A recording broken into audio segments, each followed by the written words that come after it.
ನಾರಾಯಣ ನಿನ್ನ ನಾಮದ ಸ್ಮರಣೆಯ ಸಾರಾಮೃತ ಎನ್ನ ಬಾಯಿಗೆ ಬರಲಿ. ಬಾರಂಗ ಕನಸಿನೊಳಗಲಿ ನನಸಿನೊಳಗಲಿ ಮನಸ್ಸು ಕೆಟ್ಟಿರಲಿ ಮುನಿದಿರಲಿ. ಜನಕಜಾಪತಿ ನಿನ್ನ ಅಭೀಷ್ಟದ ಸ್ಮರಣೆಯ ಅಷ್ಟಾಕ್ಷರ ಮಂತ್ರ ಜಪಿಸುವ ಹಾಗೆ ಬಾರಂಗ.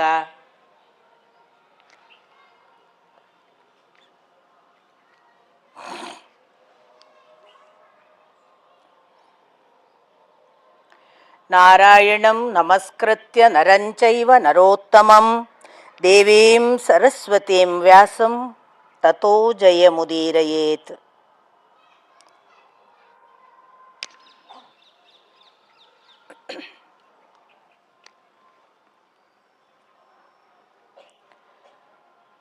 ಗುರುಗಳಾದ ಶ್ರೀ ರಾಘವೇಂದ್ರ ಸ್ವಾಮೀಜಿಯವರಲ್ಲಿ ಆಶೀರ್ವಾದ ಬೇಡುತ್ತಾ ನೆರೆದಿರುವ ಎಲ್ಲ ಹಿರಿಕಿರಿಯರ ಪದ ತಲಕ್ಕೆ ಹಣೆ ಹಚ್ಚಿ ನಮಸ್ಕಾರ.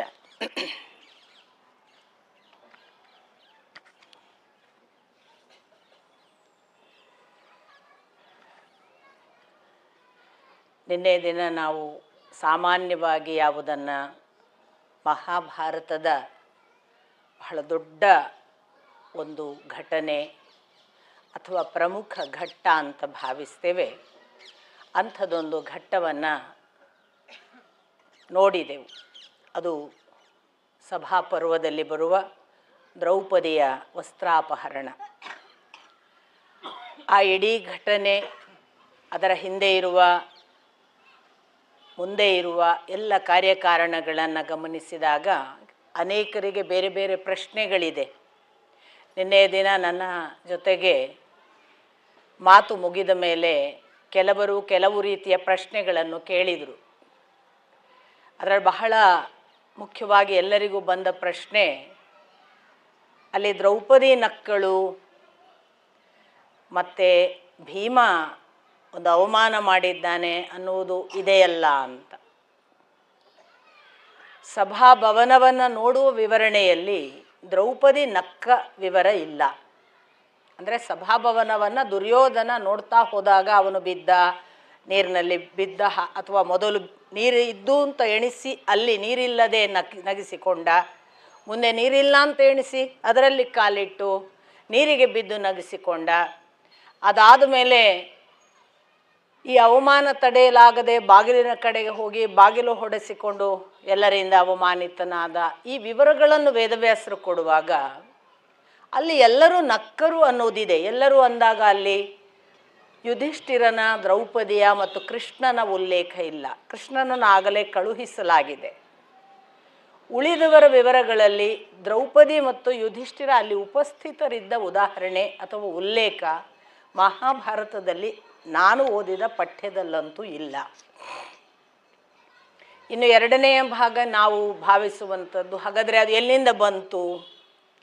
ಅದು ಎಲ್ಲಿ ಬರುತ್ತೆ ಅಂದರೆ, ಇದೇ ದುರ್ಯೋಧನ ತನ್ನ ಆ ಅನುಭವವನ್ನು ಇಂದ್ರಪ್ರಸ್ಥಕ್ಕೆ ಹೋಗಿ ಬಂದನಲ್ಲ, ರಾಜಸೂಯಾಗ ನೋಡಿ ಬಂದು ತನಗಾದಂತಹ ಮತ್ಸರದ ಬೆಂಕಿಯನ್ನು ತನ್ನ ತಂದೆಯ ಮುಂದೆ ಹೇಳುವಾಗ, ಯಾಕೆಷ್ಟು ಕುಪಿತನಾಗಿದ್ದಿ, ಏನು ತೊಂದರೆ, ಈಗ ನಾವು ಕೂಡ ಮಹಾಯಾಗ ಮಾಡೋಣ ಇತ್ಯಾದಿ ಸಮಾಧಾನಿಸಿದ ಅಂತ ನಾನು ನಿಮಗೆ ಹೇಳಿದೆ. ಆ ಧೃತರಾಷ್ಟ್ರನ ಸಮಾಧಾನಕ್ಕೆ ನೀನು ಬರೇ ಅದನ್ನು ಒಂದು ಅಂತಸ್ತು, ವೈಭವ, ಐಶ್ವರ್ಯ ಇದಕ್ಕಾಗಿ ನಾನು ಹಂಬಲಿಸುವ ಒಂದು ಕಾರಣವಾಗಿ ಮಾತ್ರ ನೋಡಬೇಡ, ಅಲ್ಲಿ ನನಗೆ ತುಂಬ ಅವಮಾನ ಆಗಿದೆ ಅಂತ ಹೇಳ್ತಾ ಈ ಘಟನೆಗಳನ್ನು ವಿವರಿಸ್ತಾನೆ ದುರ್ಯೋಧನ. ಅದು ನೀರಿದೆ ಅಂತ ನಾನು ಭಾವಿಸಿದೆ, ನೀರಿರಲಿಲ್ಲ, ಎಲ್ಲರೂ ನಕ್ಕರು. ಮುಂದೆ ನೀರಿಲ್ಲ ಅಂತ ಭಾವಿಸಿ ಹೋದೆ, ನಾನು ಬಿದ್ದೆ, ಆಗೊಮ್ಮೆ ಗೊಳ್ಳಂತ ನಕ್ಕರು, ಆಗ ದ್ರೌಪದಿಯು ನಕ್ಕಳು ಅಂತ ಹೇಳ್ತಾನೆ. ಮತ್ತೆ ಮುಂದೆ ಹೋದಾಗ ಬಾಗಿಲು ತಲೆಗೆ ಬಡಿಸಿಕೊಂಡೆ, ಆಗ ನನಗೆ ಸಹದೇವ ಆಚೆ ಕಡೆ ಬಾಗಿಲು ಅಂತ ತೋರಿಸಿದ. ಅದು ಮೂಲ ಪಾಠ ಅಥವಾ ವಿವರಣೆಯಲ್ಲಿರುವುದಷ್ಟೇ, ಸಹದೇವ ಆ ಕಡೆ ಬಾಗಿಲು ಅಂತ ತೋರಿಸಿದ ಅಂತ. ಇವನು ಏ ಧೃತರಾಷ್ಟ್ರ ಪುತ್ರ ಆ ಕಡೆ ಬಾಗಿಲು ಅಂತ ಭೀಮ ಹೇಳಿದ. ಅವನು ಹಾಗೆ ಕರೆಯುವಾಗ ಅದು ನಾನು ಕುರುಡನ ಮಗ ಅಂತ ಕರೆದಿದ್ದಾನೆ. ಈ ಮಾತುಗಳನ್ನು ದುರ್ಯೋಧನನ ಮಾತಿನ ಉಲ್ಲೇಖವಾಗಿ ದಾಖಲಿಸಲಾಗಿದೆ. ಹಾಗಾದರೆ ಮೂಲ ನಾವು ಓದುವಾಗ ವಿವರಣೆಯಲ್ಲಿ ಇಲ್ಲದ್ದನ್ನು ದುರ್ಯೋಧನನ ವಿವರಣೆಯಲ್ಲಿ ನಾವು ನೋಡ್ತೇವೆ ಅಂದರೆ ಅಲ್ಲಿ ಒಂದು ಅಂಶ ನಮಗೆ ಮುಖ್ಯವಾಗಿ ನಾವು ಅರ್ಥ ಮಾಡಿಕೊಳ್ಳಬಹುದಾದದ್ದು, ದುರ್ಯೋಧನ ತನ್ನ ವ್ಯಕ್ತಿತ್ವವನ್ನು ಬೂಸ್ಟ್ ಮಾಡೋದಕ್ಕೆ, ಇನ್ನೊಬ್ಬರನ್ನು ಕಡಿಮೆ ಮಾಡೋದಕ್ಕೆ ಸುಳ್ಳು ಕೂಡ ಹೇಳ್ತಿದ್ದ ಅಂತ ಗೊತ್ತಾಗುತ್ತೆ. ಸುಳ್ಳು ರಿಪೋರ್ಟ್ಗಳನ್ನು ಮಾಡಿ ತಾನು ಬಹಳ ಒಳ್ಳೆಯವನು, ಅವರು ಕೆಟ್ಟವರು ಅಂತ ಬಿಂಬಿಸುವುದಕ್ಕೆ ಯಥಾರ್ಥ ಹೇಳದೆ ತಪ್ಪುಗಳನ್ನು ಸುಳ್ಳುಗಳನ್ನು ಕ್ರಿಯೇಟ್ ಮಾಡಿ ಹೇಳ್ತಿದ್ದ ಅನ್ನುವುದನ್ನು ನಾವು ಅಲ್ಲಿ ಗಮನಿಸಬಹುದು. ಹೊರತಾಗಿ ದ್ರೌಪದಿ ನಕ್ಕ ಉಲ್ಲೇಖ, ಭೀಮ ಹೀಗಂದ ಅನ್ನುವ ಉಲ್ಲೇಖ, ಭೀಮ ನಗ್ತಾನೆ ಎಲ್ಲ ಕಡೆ, ಅವರೆಲ್ಲ ಬಿದ್ದಾಗ ಎಲ್ಲರೂ ನಗ್ತಾರೆ, ಅಲ್ಲಿ ಆಳುಗಳು ಸಹಿತವಾಗಿ ಎಲ್ಲರೂ ನಗ್ತಾರೆ. ಬೀಳುವಾಗ ಯಾರು ನಗುವುದಿಲ್ಲ ಹೇಳಿ? ಜಗತ್ತಿನ ಪ್ರತಿ ಜೀವರಾಶಿಯು ಬಿದ್ದ ತಕ್ಷಣ ನೋಡಿದಾಗ ಒಮ್ಮೆ ನಗುವುದೇ, ಆಮೇಲೆ ತಕ್ಷಣ ಎತ್ತಲಿಕ್ಕೆ ಹೋಗೋದು.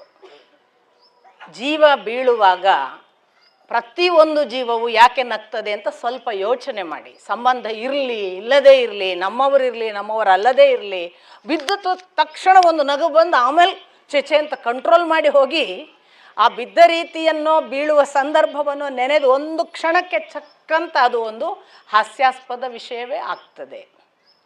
ಮನುಷ್ಯನ ಜೀವ ಉತ್ಕ್ರಮಣ ಅಥವಾ ಜೀವ ತಾನು ಯಾವಾಗಲೂ ಮೇಲಕ್ಕೆ ಹೋಗುವುದಕ್ಕೆ ಹಸಿದಿರುವಂಥದ್ದು. ಪ್ರತಿ ಜೀವವು ತಾನು ಮೇಲಕ್ಕೆ ಹೋಗುವುದಕ್ಕೆ ಹಸಿದಿರುವಂಥದ್ದು.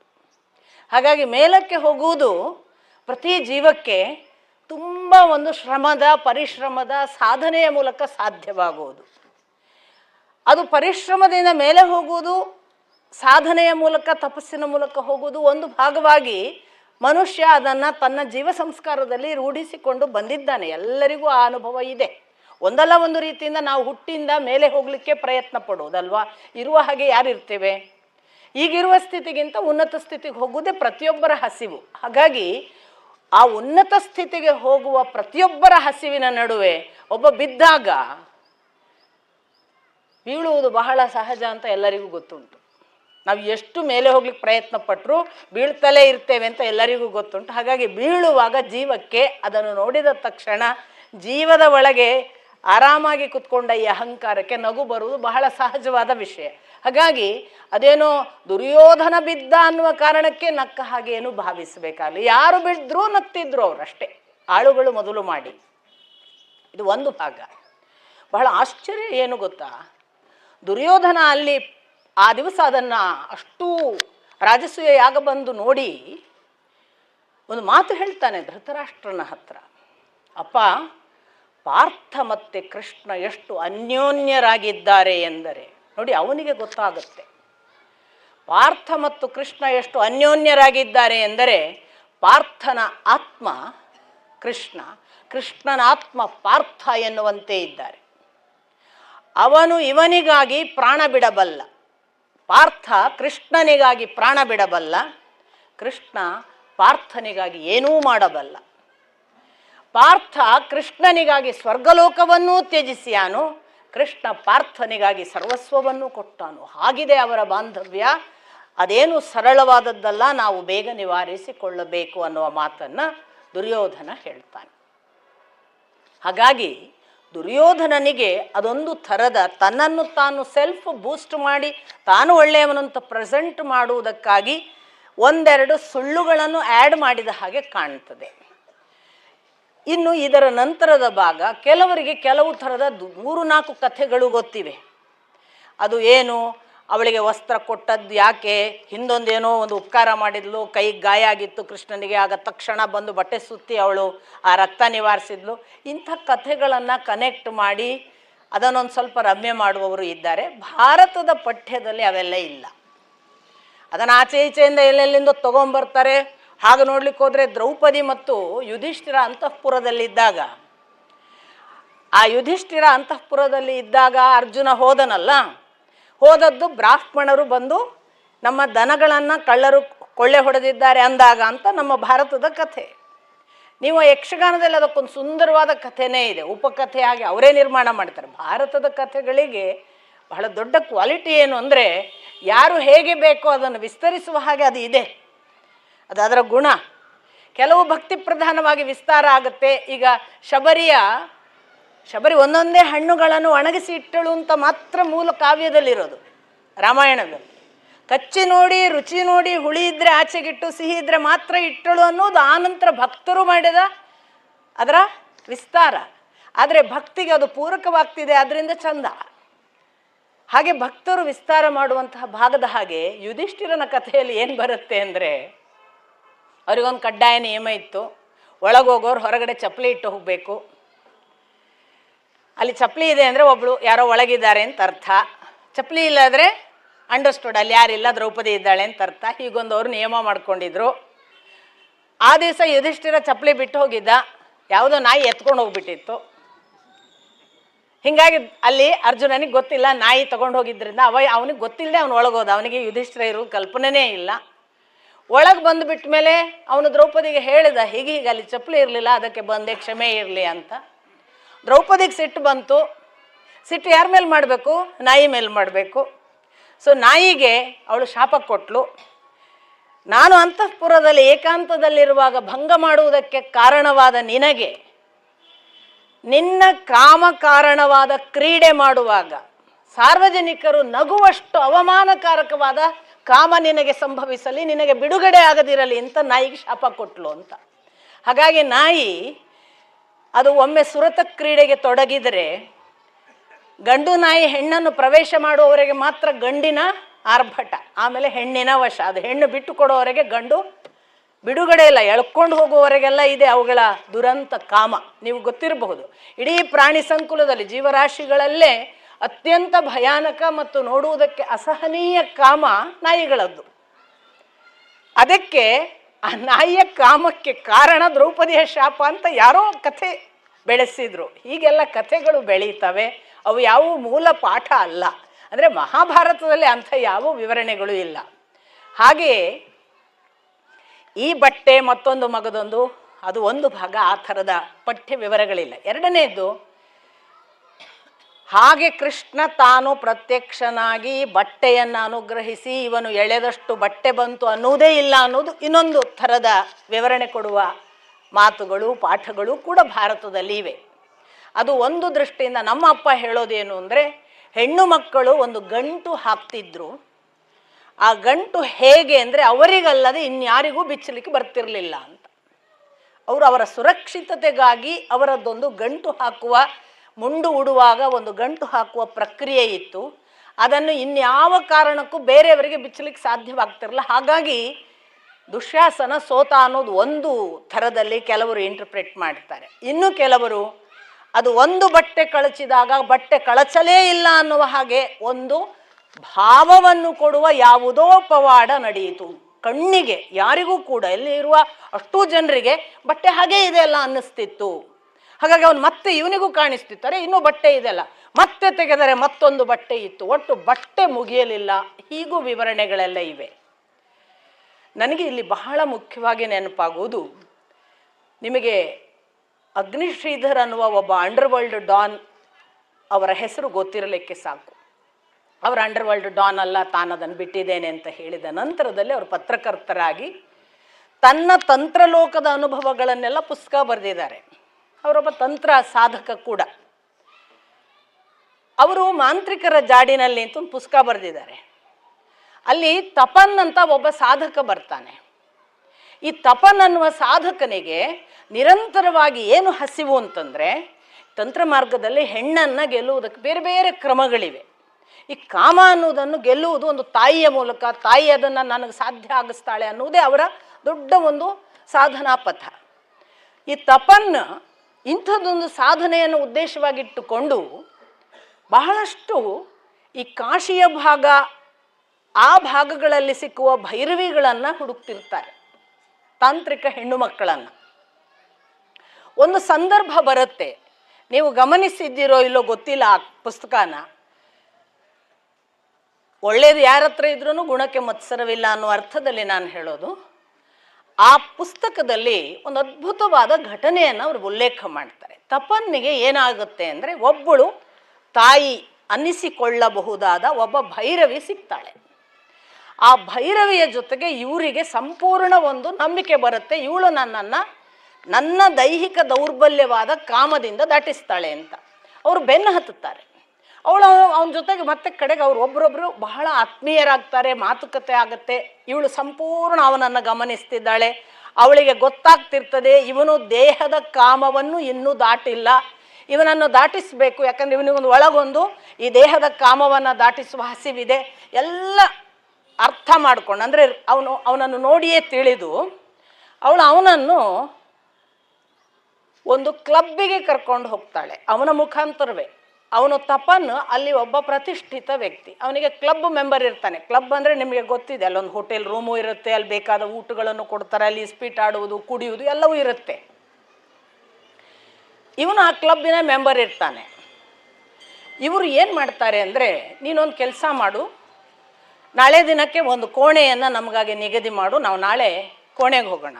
ಇವನಿಗೇನು, ಇವಳೀಗ ನನ್ನ ಕಾಮವನ್ನು ದಾಟಿಸ್ತಾಳೆ, ಮತ್ತು ಕಾಮವನ್ನು ದಾಟಿಸುವುದಂದರೆ ನನಗೆ ದೈಹಿಕವಾಗಿ ಇವಳು ಸಿಗ್ತಾಳೆ, ಇದು ಒಳಗಿರುವ ಇವನ ದೌರ್ಬಲ್ಯ ಅಂತೂ ಕೋಣೆಯನ್ನು ಬುಕ್ ಮಾಡ್ತಾನೆ. ಕೋಣೆಯಲ್ಲಿ ಕೂತಾಗ ತಪನ್ ಮತ್ತು ಅವರಿಬ್ಬರೇ ಇದ್ದಾರೆ. ಆ ಭೈರವಿ ಪ್ರಶ್ನೆ ಕೇಳೋಕ್ಕೆ ಶುರು ಮಾಡ್ತಾಳೆ, ಜೀವನದಲ್ಲಿ ಎಂದಾದರೂ ಬೆತ್ತಲಾಗಿದ್ದೀಯಾ ಅಂತ. ಅವನು ಹೌದು ಅಂತಾನೆ. ಯಾವಾಗ? ಅವನು ಯಾವುದೋ ಒಂದು ಅಲ್ಲ ಅಂತಾಳೆ ಅವಳು. ಅದಕ್ಕೂ ಮೊದಲು ಬೆತ್ತಲಾಗಿದ್ದೆ, ನೆನಪು ಮಾಡಿಕೊ. ಇನ್ಯಾವುದೋ ಹೇಳ್ತಾನೆ, ಮದುವೆ ಆದಾಗ. ಅಲ್ಲ ಅಂತಾಳವಳು. ಇನ್ನೂ ನೆನಪು ಮಾಡಿಕೊ, ಅದಕ್ಕೂ ಮೊದಲು ಬೆತ್ತಲಾಗಿದ್ದೆ. ಅವನು ಒಂದೊಂದೇ ತಾನು ಯಾವಾಗ ಬೆತ್ತಲಾಗಿದ್ದೇನೆ ಅನ್ನೋದನ್ನು ತಾನೇ ನೆನಪು ಮಾಡ್ತಾ ಕಡೆಗೆ ಹೇಳ್ತಾನೆ, ನಾನು ಪುಟ್ಟ ಹುಡುಗನಿದ್ದಾಗ, ನಾನು ತೀರಾ ಇನ್ನೂ ದೈಹಿಕ ವಾಂಛೆ ಆರಂಭ ಆಗುವ ಹೊತ್ತಿಗೆ ಒಮ್ಮೆ ಬೆತ್ತಲಾಗಿದ್ದೆ, ಮುಷ್ಟಿ ಮೈಥುನಕ್ಕಾಗಿ. ಅದು ನಾನು ಪ್ರಥಮದಲ್ಲಿ ಬೆತ್ತಲಾದದ್ದು ಅಂತ ನನ್ನ ನೆನಪು ಅಂತ. ಭೈರವಿ ಹೇಳ್ತಾಳೆ, ನೀನು ಸತ್ಯ ಹೇಳುತ್ತಿದ್ದಿ, ನೀನು ನಿಜಕ್ಕೂ ಬೆತ್ತಲಾದದ್ದು ಅವತ್ತು ಮೊದಲು. ಆಮೇಲೆ ಇವನಿಗೆ ಮತ್ತಷ್ಟು ಕಾಮೋದ್ರಿಕ್ತನಾಗ್ತಾನೆ, ಆ ವಿಷಯವೇ ಮಾತಾಡ್ತಾಳಲ್ಲ ಅಂತ ಹೇಳಿದ್ವ. ಅದೇ ಅಪೇಕ್ಷೆ, ಬೇರೆ ವಾಂಛೆಗಳು ಒಳಗಿದ್ದರಿಂದ, ಅದೇ ಭಾವದಿಂದ ಅವಳು ಕೇಳ್ತಾಳೆ, ನಿನಗೆ ಈಗ ಕಾಮ ದಾಟಬೇಕಾಗಿದೆ ಅಲ್ಲವೇ? ಹೌದು. ಅದಕ್ಕಾಗಿ ನನ್ನ ಸಹಾಯ ಬೇಕಾಗಿದೆ ಅಲ್ಲವೇ? ಹೌದು. ಮತ್ತೆ ಬಟ್ಟೆ ತೊಟ್ಟುಕೊಂಡು ಯಾಕಿದ್ದಿ ಕೇಳ್ತಾಳೆ ಅವಳು. ಇವನು ಇನ್ನೂ ನನ್ನ ಪ್ರೋತ್ಸಾಹ ಕೊಡ್ತಿದ್ದಾಳೆ ಅಂತ ತಿಳ್ಕೊಂಡು ಬಟ್ಟೆ ಗಿಟ್ಟೆ ಎಲ್ಲ ತೆಗಿಯಕ್ಕೆ ಶುರು ಮಾಡ್ತಾನೆ. ಇವಳು ಬಟ್ಟೆ ತೆಗಿತಾಳೆ. ಇವಳು ಬಟ್ಟೆ ತೆಗೆದು ತನ್ನನ್ನು ಬತ್ತಲಾಗ್ಲಿಕ್ಕೆ ಹೇಳಿದ್ದು ಅಂದರೆ ಈಗಿನ್ನು ತನ್ನನ್ನು ದೈಹಿಕವಾದ ಒಂದು ಯಾವ ತಾನು ಇಷ್ಟು ದಿನ ಅಪೇಕ್ಷೆ ಪಟ್ಟಿದ್ದೆ ಅದಕ್ಕೆ ಕರ್ಕೊಂಡು ಹೋಗ್ತಾಳೆ ಅಂತ ಇವನ ಯೋಚನೆ. ಅವಳು ಇದ್ದಕ್ಕಿದ್ದ ಹಾಗೆ ನನ್ನನ್ನು ಹಿಂಬಾಲಿಸು ಅಂತ ಹೇಳಿ ಟಕ್ಕ ಹೊರಗೆ ಬಂದು ಬಾಗಿಲು ಓಪನ್ ಮಾಡಿ ಹೊರಗೆ ಬಂದುಬಿಡ್ತಾಳೆ. ಕ್ಲಬ್ ಹೌಸು ನೆನಪಿಟ್ಕೊಳ್ಬೇಕು, ಸಾರ್ವಜನಿಕ ಸಂಜೆಯ ಹೊತ್ತು. ಸಾಕಷ್ಟು ಜನ ಕ್ಲಬ್ನಲ್ಲೆಲ್ಲ ಕುಡಿಲಿಕ್ಕೆ, ಇಸ್ಪೀಟ್ ಆಡೋಕ್ಕೆ ಕೂತಿದ್ದಾರೆ. ಇವನು ಆ ಕ್ಲಬ್ ಮೆಂಬರ್ ಆದ್ದರಿಂದ ಎಲ್ಲ ಸಪ್ಲೈಯರ್ಗಳಿಗೆ ಇವನು ಗುರ್ತಿದೆ, ಮತ್ತು ಅಲ್ಲಿರೋ ಅಷ್ಟು ಜನರಿಗೆ ಹೆಚ್ಚಿನವರಿಗೆ ಇವನು ಪ್ರತಿಷ್ಠಿತನಾದದ್ರಿಂದಲೂ ಗುರ್ತಿದೆ. ಅವಳು ಬಾಗಿಲು ತೆಗೆದು, ನಿನಗೆ ಕಾಮವನ್ನು ದಾಟಬೇಕಲ್ಲವೇ, ನನ್ನನ್ನು ಹಿಂಬಾಲಿಸು ಅಂತ ಹೊರಗೆ ಬಿಡ್ತಾಳೆ. ಅವಳು ಬತ್ತಲು, ಇವನು ಬತ್ತಲು. ಇವನಿಗೆ ಒಂದು ಥರದಲ್ಲಿ ಭಾರಿ ಅವಮಾನ, ಮತ್ತೊಂದು ಕಡೆ ಇವಳ ಪರೀಕ್ಷೆಯನ್ನು ನಾನೀಗ ಗೆಲ್ಲದೇ ಇದ್ದರೆ ನನ್ನನ್ನು ಅವಳು ಬಿಟ್ಬಿಡ್ಬೋದು ಅಂತ ತಾನು ಮುಂದೆ ಹೋಗ್ತಾನೆ. ಒಂದು ಥರದ ಎಲ್ಲ ಅವಮಾನ ಮತ್ತು ಭಯ, ಅದರ ಜೊತೆಗೇನೆ ಇವಳ ಮೇಲಿನ ನಂಬಿಕೆ, ಪಡಿತೇನೆ ಅನ್ನುವ ಛಲ, ಸಾಧನೆಯ ನೆನಪು ಎಲ್ಲ ಮಾಡ್ಕೊಂಡು ಬೆನ್ನು ಹತ್ತುತ್ತಾನೆ. ಅವಳು ನೇರವಾಗಿ ಅಷ್ಟೂ ಜನ ಕೂತು ತಿಂಡಿ ತೀರ್ಥಗಳನ್ನು ತಿನ್ನುವ ಆ ಜಾಗಕ್ಕೆ ಬಂದರೆ ಪ್ರತಿಯೊಬ್ಬರು ಹಾಯ್ ತಪ್ಪನ್, ಹಲೋ ಎಲ್ಲ ಮಾತಾಡ್ತಾರೆ. ಇವನು ಬಹಳ ಹಾಯ್ ಮುಖ ನೋಡ್ಲಿಕ್ಕಾಗದ ಹಾಗೆ ಕಣ್ಣು ತಪ್ಪಿಸ್ತಾ ಎಲ್ಲರಿಗೂ ವಿಶ್ ಮಾಡ್ತಾ ಇವಳು ಅಷ್ಟೂ ಜನರ ಮಧ್ಯೆ ತಿರುಗಾಡಿ ಮೇಲಿನ ಭಾಗಕ್ಕೆ ಹೋಗ್ತಾಳೆ. ಅದು ಮತ್ತೆ ಛತ್ತಿನಲ್ಲಿ ಕೂಡ ಎಲ್ಲ ಕೂತಿದ್ದಾರೆ. ಅಲ್ಲಿ ಓಪನ್ ಟೇಬಲ್ಗಳಲ್ಲಿ ಸಾಕಷ್ಟು ಜನ ಪ್ರತಿಷ್ಠಿತರು ಅವರವರ. ಇವನು ಮತ್ತೆ ಅಲ್ಲಿಯೂ ಒಂದು ರೌಂಡ್ ತಿರುಗಾಡಿಸ್ತಾಳೆ. ಅಲ್ಲೂ ಅವನು ಎಲ್ಲರ ಮುಖ ತಪ್ಪಿಸೋದಕ್ಕಾಗದೆ, ಏನು ಮಾಡೋದು ಗೊತ್ತಾಗದೆ, ಗುರುತಿರುವವರಿಗೆಲ್ಲ ನಮಸ್ಕಾರ ಹೇಳ್ಕೊಂಡು ಬತ್ತಲೆಯ ಮೇಲೆ ಬರ್ತಾನೆ. ಅದಕ್ಕೂ ಮೇಲಿನ ಓಪನ್ ಟೆರೇಸಿಗೆ ಕರ್ಕೊಂಡು ಹೋಗ್ತಾಳೆ. ಆ ಓಪನ್ ಟೆರೇಸಲ್ಲಿ ಇನ್ನು ಯಾರೂ ಇರೋದಿಲ್ಲ. ಅಲ್ಲಿ ಒಂದು ಗೋಡೆಯ, ಅಂದರೆ ಪ್ಯಾರಾಪಿಟ್ ವಾಲ್ ಅಂತ ನಾವು ಯಾವುದು ಹೇಳ್ತೇವೆ, ಅದಕ್ಕೆ ಹಚ್ಚಿ ನಿಂತು ಹೀಗೆ ಆಕಾಶ ನೋಡ್ತಾಳೆ. ನೋಡಿ ಹೇಳ್ತಾಳೆ, ತಪನ್, ಮೇಲೆ ನೋಡು ಆಕಾಶ, ನಕ್ಷತ್ರಗಳು, ವಾಯು, ಬೆಳಕು ಎಲ್ಲವೂ ಪಂಚಭೂತಗಳು ಈಗ ನಿನ್ನನ್ನು ಬೆತ್ತಲಾಗಿ ನೋಡುತ್ತಿವೆ. ಹೀಗೆ ಬೆತ್ತಲಾಗುವುದು ನಿಜವಾದ ಬೆತ್ತಲು. ನೀನು ಕೋಣೆಯ ಒಳಗೆ ಬೆತ್ತಲಾಗುತ್ತೀಯಲ್ಲ, ಆಗ ನಿನಗೆ ಗೊತ್ತು ನೀನು ಬೆತ್ತಲಾದದ್ದನ್ನು ಆ ಹೆಣ್ಣು ಯಾರಿಗೂ ಹೇಳುವುದಿಲ್ಲ ಎನ್ನುವ ನಂಬಿಕೆಯ ಪರದೆ ಇದೆ. ನಿನಗೆ ಮತ್ತು ಅವಳಿಗಲ್ಲದೆ ಇನ್ನೊಬ್ಬರಿಗೆ ಗೊತ್ತಾಗದಂತೆ ಎಲ್ಲ ಕಿಟಕಿಗಳಿಗೆ ಪರದೆ ಮುಚ್ಚಿರುತ್ತಿ, ಕಿಟಕಿಗಳನ್ನು ನೀನು ಹಾಕಿರುತ್ತಿ. ಬಾಗಿಲು ಬಂಧಿಸಿದ ಸ್ಥಿತಿಯಲ್ಲಿ ನೀನು ಒಂದು ನಂಬಿಕೆಯ ಮೇಲೆ, ಅವಳು ನನ್ನನ್ನು, ನಾನು ಅವಳನ್ನು ನಂಬಿದ್ದೇನೆ ಅನ್ನುವ ನಂಬಿಕೆಯ ಪರದೆಯ ಜೊತೆಗೆ ನೀನು ಅವಳನ್ನು ಸೇರುತ್ತಿ. ಈ ನಂಬಿಕೆಯ ಪರದೆ ಹರಿಯದೆ ನೀನು ನಿಜಕ್ಕೂ ಬೆತ್ತಲಾಗುವುದು ಪಂಚಭೂತಗಳ ಜೊತೆಗೆ ಮಾತ್ರ. ಅದನ್ನು ನೀನಿವತ್ತು ಮಾಡಿದ್ದಿ, ನೀನು ಗೆದ್ದಿದ್ದಿ ಅಂತ ಹೇಳ್ತಾಳೆ. ಇವನಿಗೆ ಗಾಬರಿ ಆಗುತ್ತೆ, ಇವನು ಇರಬಹುದು ಅಂತ ಅಷ್ಟೇ ಕೈ ಚೆಲ್ತಾನೆ. ಸುಮ್ಮನೆ ಬಾ ನನ್ನ ಜೊತೆಗೆ ಕೆಳಗೆ. ಟಕ ಟಕ ಟಕ ಕೆಳಗೆ ಬರ್ತಾಳೆ. ಮತ್ತಷ್ಟು ಜನರ ಮುಂದೆ ಹೀಗೇ ಬಂದು ಕೆಳಗೆ ಬಂದು ಕೋಣೆಗೆ ಬಂದು ಕೋಣೆಯ ಬಾಗಿಲು ತೆಗೆದು ಕೋಣೆಯ ಬಾಗಿಲಿನ ಕೊಂಡಿ ಹಾಕಿ ಬಟ್ಟೆ ಹಾಕಿಕೊಳ್ತಾ ಹೇಳ್ತಾಳೆ, ನೀನೀಗ ಹೊರಗೆ ಹೋಗಿದ್ದೆಯಲ್ಲ? ಹೌದು. ನಿನಗೆ ಬಹಳ ಜನ ಗುರುತಿನವರಿದ್ದಾರಲ್ಲ? ಹೌದು. ಅವರನ್ನೆಲ್ಲ ಗಮನಿಸಿದೆಯಾ? ಹೌದು, ನಾನು ಅವರಿಗೆಲ್ಲ ಹಲೋ ಅಂದಾಗ ಹಾಯ್ ಅಂದಿದ್ದೇನೆ. ನೆನಪು ಮಾಡಿಕೊ ಅವರ ಮುಖಚಹರೆ ಹೇಗಿತ್ತು. ನೆನಪು ಮಾಡ್ಕೊಳ್ತಾನೆ.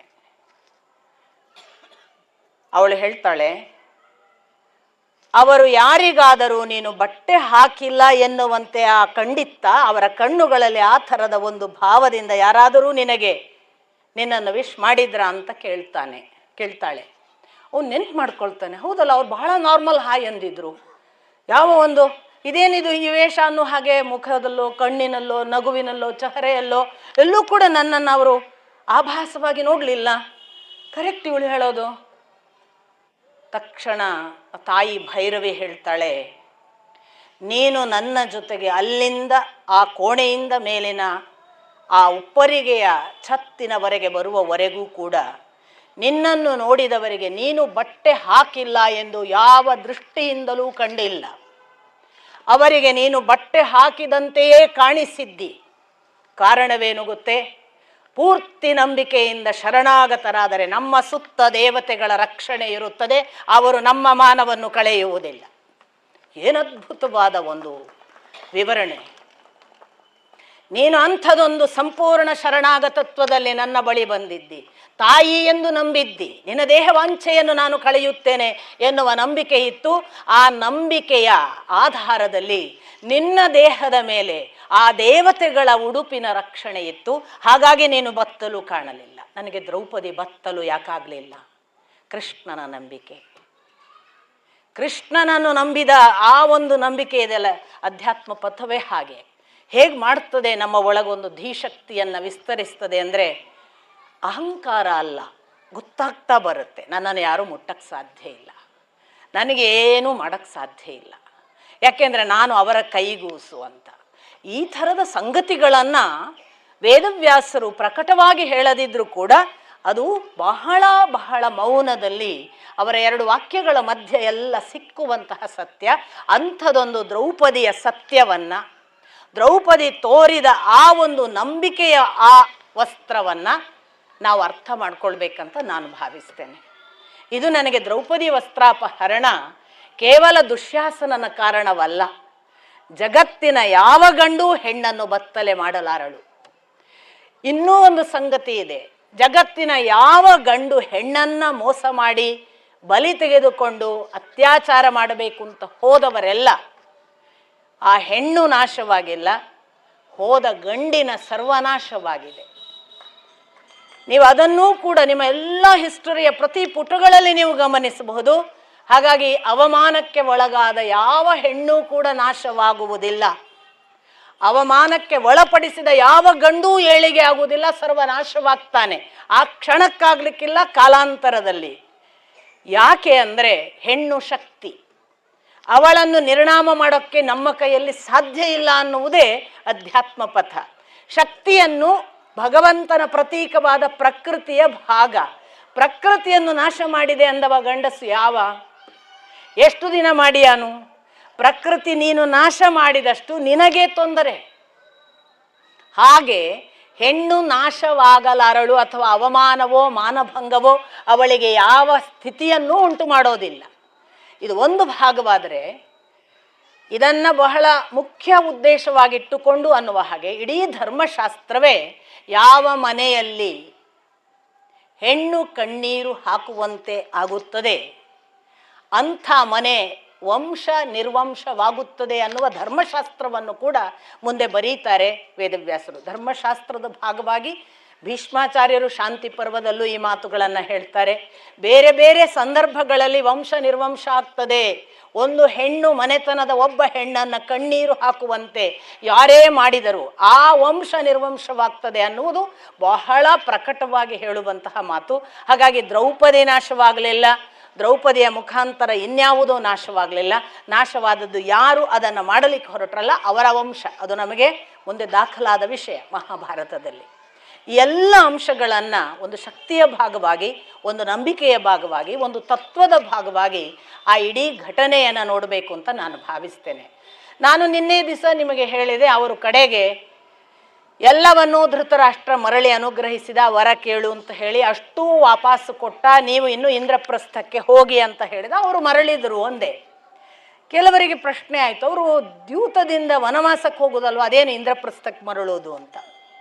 ವಾಸ್ತವಿಕ ಇಂದ್ರಪ್ರಸ್ಥಕ್ಕೆ ಕಳಿಸಿ ಆಗಿತ್ತು.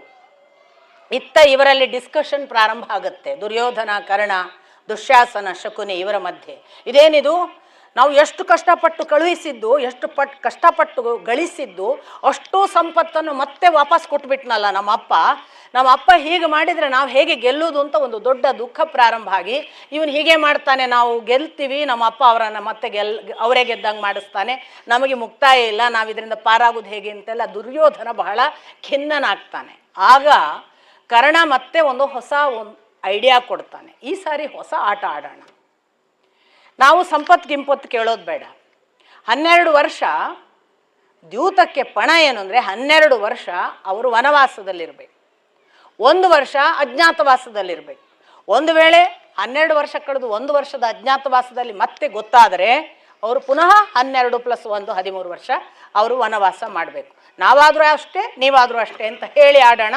ಹೇಗೂ ಶಕುನಿ ಯುದ್ಧ ಗೆಲ್ಲಿಸಿ ಕೊಡ್ತಾನೆ, ನಮಗೆ ಶಕುನಿಯ ದಾಳ ಇದೆ ಅಂತ ಹೇಳಿ ಬಹಳ ಒಳ್ಳೆಯ ಐಡಿಯಾ ಅಂತ ಅವರು ತಕ್ಷಣ ಮತ್ತೆ ಹೋಗಿ ಧೃತರಾಷ್ಟ್ರನನ್ನು ಒತ್ತಾಯ ಮಾಡ್ತಾರೆ. ಅಪ್ಪ, ನೀನು ಹಾಗೆ ಮಾಡಿದ್ದು ತಪ್ಪು. ಹೌದು, ನಿನಗೀಗ ಬೇಸರ ಆಗಿದೆ ಅಲ್ಲ, ಅವ್ರ ಸಂಪತ್ತು ಕಸ್ಕೋಬಾರ್ದಿತ್ತು, ದ್ರೌಪದಿಯನ್ನು ದಾಸಿ ಮಾಡಬಾರ್ದಿತ್ತು, ಅವರನ್ನೆಲ್ಲ ಪಾಂಡವರನ್ನೆಲ್ಲ ದಾಸ್ಯಕ್ಕೆ ಇಡಬಾರ್ದಿತ್ತು, ನಾವು ಒಪ್ಕೊಂಡ್ವಿ. ಈಗ ಹೊಸ ಆಟ, ನಾವು ಈ ಕಂಡೀಷನ್ ಮೇಲೆ ಆಡ್ತೀವಿ, ಕರಿ ಅಂತ ಪುನಃ ಧೃತರಾಷ್ಟ್ರನನ್ನು ಒಪ್ಪಿಸ್ತಾರೆ. ಇನ್ನೂ ಅವರು ಇಂದ್ರಪ್ರಸ್ಥ ತಲುಪುವ ಮೊದಲೇ ಮತ್ತೆ ವಿದುರನ ಮೂಲಕ ದ್ಯೂತಕ್ಕೆ ಕರಿ ಅಂತ ಕರೆ ಕಳಿಸ್ತಾರೆ. ವಿದುರ ಮತ್ತು ಬಹಳಷ್ಟು ಹೇಳಿ, ಬೇಡ ಅಂತೆಲ್ಲ ಹೇಳಿ, ಇದು ಸರಿಯಲ್ಲ, ಇದು ಕಲಿಪ್ರವೇಶದ ಸೂಚನೆ ಅಂತಲೂ ಹೇಳ್ತಾನೆ. ಇಷ್ಟಾದರೂ ಕೇಳೋದಿಲ್ಲ, ಕಳುಹಿಸಲಾಗ್ತದೆ. ವಿದುರ ಕರ್ಕೊಂಡು ಬರ್ತಾನೆ, ಯುಧಿಷ್ಠಿರನಿಗೆ ಇದನ್ನು ಹೇಳ್ತಾನೆ ಕೂಡ. ಆಗ ಯುಧಿಷ್ಠಿರ ಅನಿವಾರ್ಯವಾಗಿ ಒಪ್ಪಿಕೊಂಡು ಮತ್ತೆ ಬರ್ತಾನೆ. ಪ್ರಶ್ನೆ, ನಿನ್ನೆ ದಿನ ಅದು ಬಂದಿರ್ಬೋದು, ಯಾಕೆ ಯುಧಿಷ್ಠಿರ ಎಲ್ಲಕ್ಕೂ ಹ್ಞೂ ಅನ್ನೋದು, ಯಾಕೆ ಪ್ರತಿಭಟಿಸುವುದಿಲ್ಲ, ಯಾಕೆ ಶಕುನಿಯ ತಂತ್ರ ಅಂತ ಹೇಳೋದಿಲ್ಲ? ನಿಮಗೆ ಪ್ರತಿಜ್ಞೆ ಮರಿಬಾರ್ದು. ಅವನೊಂದು ಪ್ರತಿಜ್ಞೆ ಮಾಡಿದ್ದಾನೆ, ಯಾವುದೇ ಕಾರಣಕ್ಕೂ ನಾನು ಯಾರನ್ನೂ ವಿರೋಧಿಸುವುದಿಲ್ಲ, ಯಾರಿಗೂ ಇಲ್ಲ ಅನ್ನುವುದಿಲ್ಲ, ಯಾರನ್ನು ನೋಯಿಸುವುದಿಲ್ಲ, ಯಾರಿಗೂ ಹಿಂಸೆ ಕೊಡುವುದಿಲ್ಲ, ಯಾರಿಗೂ ಪ್ರತಿಭಟನೆ ಮಾಡುವುದಿಲ್ಲ, ಇದು ನನ್ನ ಸತ್ಯವಾಕ್ ಅಂದುಬಿಟ್ಟಿದ್ದಾನೆ. ಆ ಪ್ರತಿಜ್ಞೆಯ ಪಾಲನೆ. ಮತ್ತೆ ಬರ್ತಾನೆ, ದ್ಯೂತಕ್ಕೆ ಕೂತು ಈ ಬಾರಿ ಮತ್ತೆ ಅದು ದಾಳ ಈ ದಾಳದ ಬಗ್ಗೆಯೂ ಬೇರೆ ಬೇರೆ ಕಥೆಗಳಿವೆ. ಅದೇನು ಮಹಾಭಾರತದ ಪಾಠದಲ್ಲಿ ಇಲ್ಲ. ಅಂಥ ಕಥೆಗಳೆಲ್ಲವೂ ಕೂಡ ನಾನು ಈಗಾಗಲೇ ಹೇಳಿದ ಹಾಗೆ ಜಾನಪದೀಯ ಉಪಕಥೆಗಳ ಸೇರ್ಪಡೆ. ಅಷ್ಟಾದ ಮೇಲೆ ಅವರಿಗೆ ವನವಾಸ ನಿರ್ಣಯ ಆಗುತ್ತೆ. ಅವರು ವನವಾಸಕ್ಕೆ ಹೊರಡುತ್ತಾರೆ ಅನ್ನುವಲ್ಲಿಗೆ ಸಭಾಪರ್ವ ಮುಗಿಯುತ್ತೆ. ಅವರು ಕುಂತಿ ಒಬ್ಬಳನ್ನು ವಿದುರ ಹೇಳ್ತಾನೆ, ವಯಸ್ಸಾಗಿದೆ, ಕಷ್ಟ. ಈಗಾಗಲೇ ನಮ್ಮ ಅಪ್ಪನ ಪ್ರಕಾರ ಧರ್ಮಜನಿಗೆ 57, 56 ಭೀಮನಿಗೆ, 55 ಅರ್ಜುನನಿಗೆ, 54 ನಕುಲ ಸಹದೇವನಿಗೆ, 55ವರೆ ಶ್ರೀಕೃಷ್ಣನ ವಯಸ್ಸು ಈ ದ್ಯೂತದ ಸಂದರ್ಭದಲ್ಲಿ. ಹೀಗಾಗಿ ಅವರು ವಿದುರ ಹೇಳ್ತಾನೆ, ಕುಂತಿ ನನ್ನ ಜೊತೆ ಬಿಟ್ಟು ವಿದುರನಿಗೆ ಮದುವೆ ಆಗಿರ್ತದೆ, ಅದನ್ನ ನಾವು ಯಾವಾಗ ವಿಚಿತ್ರ ವೀರ್ಯನಿಗೆ ಮದುವೆ ಮಾಡಿಸಿದ್ರಲ್ಲ ಅಂಬೆ ಅಂಬಿಕೆ ಸಂದರ್ಭ ಆಗಲೇ ಹೇಳ್ತಾರೆ, ಅವನಿಗೆ ಒಬ್ಬ ಬ್ರಾಹ್ಮಣನಿಂದ ಶೂದ್ರ ಸ್ತ್ರೀಯಲ್ಲಿ ಹುಟ್ಟಿದ ಕನ್ಯೆಯನ್ನ ಮದುವೆ ಮಾಡಿಸಿಕೊಟ್ಟು ಅವನಿಗೂ ಕೆಲವು ಮಕ್ಕಳಾಗಿದ್ರು ಅಂತಷ್ಟೇ ಬರೀತಾರೆ, ಡಿಟೇಲ್ ಆಗಿ ಹೆಸರುಗಳಿಲ್ಲ. ಈ ವಿಗ್ರಹ ಹೇಳ್ತಾನೆ ನನ್ನ ಜೊತೆಗೆ ಇರಲಿ ಅಂತ ಕುಂತಿಯನ್ನ ತನ್ನ ಜೊತೆಗೆ ಉಳಿಸಿಕೊಳ್ತಾನೆ. ಅವಳು ತುಂಬಾ ದಣಿದಿದ್ದಾಳೆ, ಈಗಾಗಲೇ ಎಷ್ಟೋ ಬಾರಿ ಅವಳಿಗೆ ಕಾಡಿನ ವಾಸ ಆಗಿದೆ, ನಮ್ಮ ಜೊತೆಗಿರ್ಲಿ ಆಯ್ತು ಅಂತ ಬಿಟ್ಟು ಹೋಗ್ತಾರೆ. ಉಳಿದವರೆಲ್ಲ ಹೋದ ಹಾಗೆ ಕಾಣ್ತದೆ. ಇನ್ಫ್ಯಾಕ್ಟ್ ಊರಿನ ಪ್ರಜೆಗಳು ಸಹಿತ ಹೋಗ್ತಾರೆ. ನಾವು ಅಂಥ ಒಳ್ಳೆಯ ರಾಜನ ಜೊತೆಗೆ ಇರುವುದು ಒಳ್ಳೆಯದು, ಈ ದುಷ್ಟರಾಜ ಇವರು ದ್ಯೂತದಲ್ಲಿ ನಮ್ಮನ್ನೇ ಮಾಡುವ ಏನೋ ನಾವು ಅವನನ್ನೇ ಅನುಸರಿಸ್ತೇವೆ. ಒಂದಿಷ್ಟು ಪ್ರಜೆಗಳು, ಅನೇಕ ಬ್ರಾಹ್ಮಣರು, ಋಷಿಗಳು, ಹೀಗೆ ಅವನನ್ನು ಅನುಸರಿಸಿ ಒಂದಿಷ್ಟು ಸೇನೆ ಅಥವಾ ಅದಕ್ಕೆ ಬೇಕಾದಂತಹ ಅವರಿಗೆ ಪೂರಕವಾದ ಧನ ಕನಕ ಸಂಪತ್ತು ಎಲ್ಲ ತಗೊಂಡು ಹಿಂದಿನಿಂದ ಹಿಂಬಾಲಿಸ್ತಾರೆ. ಯುಧಿಷ್ಠಿರನ ಜೊತೆಗೆ ನಮಗೆ ಕಾಣ್ತದೆ ಸುಭದ್ರೆ ಬಂದಿದ್ದಾಳೆ, ಅಭಿಮನ್ಯು ಇದ್ದಾನೆ, ಪಂಚ ಪಾಂಡವರಿಂದ ಹುಟ್ಟಿದ ದ್ರೌಪದಿ 5 ಮಕ್ಕಳಿದ್ದಾರೆ. ಪ್ರತಿವಿಂಧ್ಯ, ಸುತಸೋಮ, ಶತಾನಿಕ, ಶ್ರುತಕೀರ್ತಿ, ಶ್ರುತಕರ್ಮ, ಹೀಗೆ 5 ಜನ. ಈ 5 ಮಕ್ಕಳ ಜೊತೆಗೆ ಆ ನಕುಲನಿಗೆ ಇರುವಂತಹ ಬೇರೆ ಹೆಂಡತಿ, ಯುಧಿಷ್ಠಿರನಿಗಿದ್ದಂತಹ ದೇವಿಕಾ, ಅವಳ ಹೆಸರು ಕರುಮತಿ ಅಂತ ಏನೋ, ಕರುಮೇತಿ ಅಂತಲೋ ಕರುಮತಿ ಅಂತ ಏನೋ ಬರುತ್ತೆ ನಮಗೆ, ನಕುಲನ ಹೆಂಡತಿಯ ಹೆಸರು. ಅವರೆಲ್ಲ ಬಂದ ಹಾಗೆ ಕಾಣ್ತದೆ. ಇಷ್ಟೂ ಜನರನ್ನು ಕರ್ಕೊಂಡು ಹೋಗಿರ್ತಾನೆ ಅನ್ನೋದು ಗೊತ್ತಾಗುತ್ತೆ. ಅಲ್ಲಿಂದ ನಂತರ ಪ್ರಾರಂಭ ಆಗುವುದು ವನಪರ್ವ. ನಾನು ಇನ್ನೊಂದು ಸಂಖ್ಯೆ ಹೇಳಬೇಕು, ಪ್ರತಿ ಪರ್ವದಲ್ಲಿ ಉಪಪರ್ವಗಳಿವೆ. ನಾನು ಆ ಎಲ್ಲ ಹೆಸರುಗಳನ್ನ ಹೇಳ್ತಾ ಇಲ್ಲ. ದ್ಯೂತ ಪರ್ವ ಅಂತ ಬರುತ್ತೆ, ಆ ದ್ಯೂತದೊಳಗೆ ಸಭಾಪರ್ವ ಅಂತ ಬರುತ್ತೆ, ಹೀಗೆಲ್ಲ ಉಪಪರ್ವಗಳಿವೆ. ಪ್ರತಿ ಪರ್ವದೊಳಗಿರುವ ಇತರ ಉಪಪರ್ವಗಳ ಹೆಸರನ್ನ ನಾನು ಹೇಳ್ತಾ ಇಲ್ಲ, ಮುಖ್ಯ ಪರ್ವದ ಹೆಸರನ್ನಷ್ಟೇ ಹೇಳ್ತಿದ್ದೇನೆ. ಹೀಗೆ ಸಭಾಪರ್ವ ಮುಗಿದು ವನಪರ್ವ ಆರಂಭ ಆಗುವಾಗ ಅವರು ಪ್ರಮಾಣಕೋಟಿ ತೀರ್ಥಕ್ಕೆ ಪ್ರಥಮದಲ್ಲಿ ಕುರುಜಾಂಗಲ ದೇಶದ ಪ್ರಮಾಣಕೋಟಿ ತೀರ್ಥ ಅನ್ನುವ ಗಂಗಾ ನದಿಯ ದಡಕ್ಕೆ ಹೋದರು. ಪ್ರಥಮದಲ್ಲಿ ಅಲ್ಲಿದ್ರು ಅಂತ ಪ್ರಾರಂಭ ಆಗುತ್ತೆ. ಅಲ್ಲಿಂದ ಅವರ ಯಾತ್ರೆ ಅಂದರೆ ಅವರು ರಾತ್ರಿ ಇಡೀ ನಿದ್ದೆ ಬಿಟ್ಟು ಹಗಲೆಲ್ಲ ಕಳೆದು ಎಷ್ಟೋ ದಿವಸ 3-4 ದಿವಸ ಹಾಗೆ ಕಳೀತಾರೆ. ಆ ಬಳಿಕ ಅವರ ಒಂದೊಂದೇ ಸಾಧನಾ ಪಥ. ನನಗೆ ಬಹಳ ಆಶ್ಚರ್ಯ ಆಗೋದು, ಮಹಾಭಾರತದಲ್ಲಿ ಉಳಿದದ್ದೆಲ್ಲ ಹೇಳ್ತಾರೆ, ವನಪರ್ವ ಅದ್ಭುತವಾದ ಪರ್ವ ನನ್ನ ಪ್ರಕಾರ. ಯಾಕೆಂದರೆ ಯಾರಿಗೆಲ್ಲ ಅಧ್ಯಾತ್ಮದ ಹಸಿವಿದೆ ಅವರಿಗೆ ಅದ್ಭುತವಾದ ಆಹಾರ ಅಲ್ಲಿ ಇದೆ.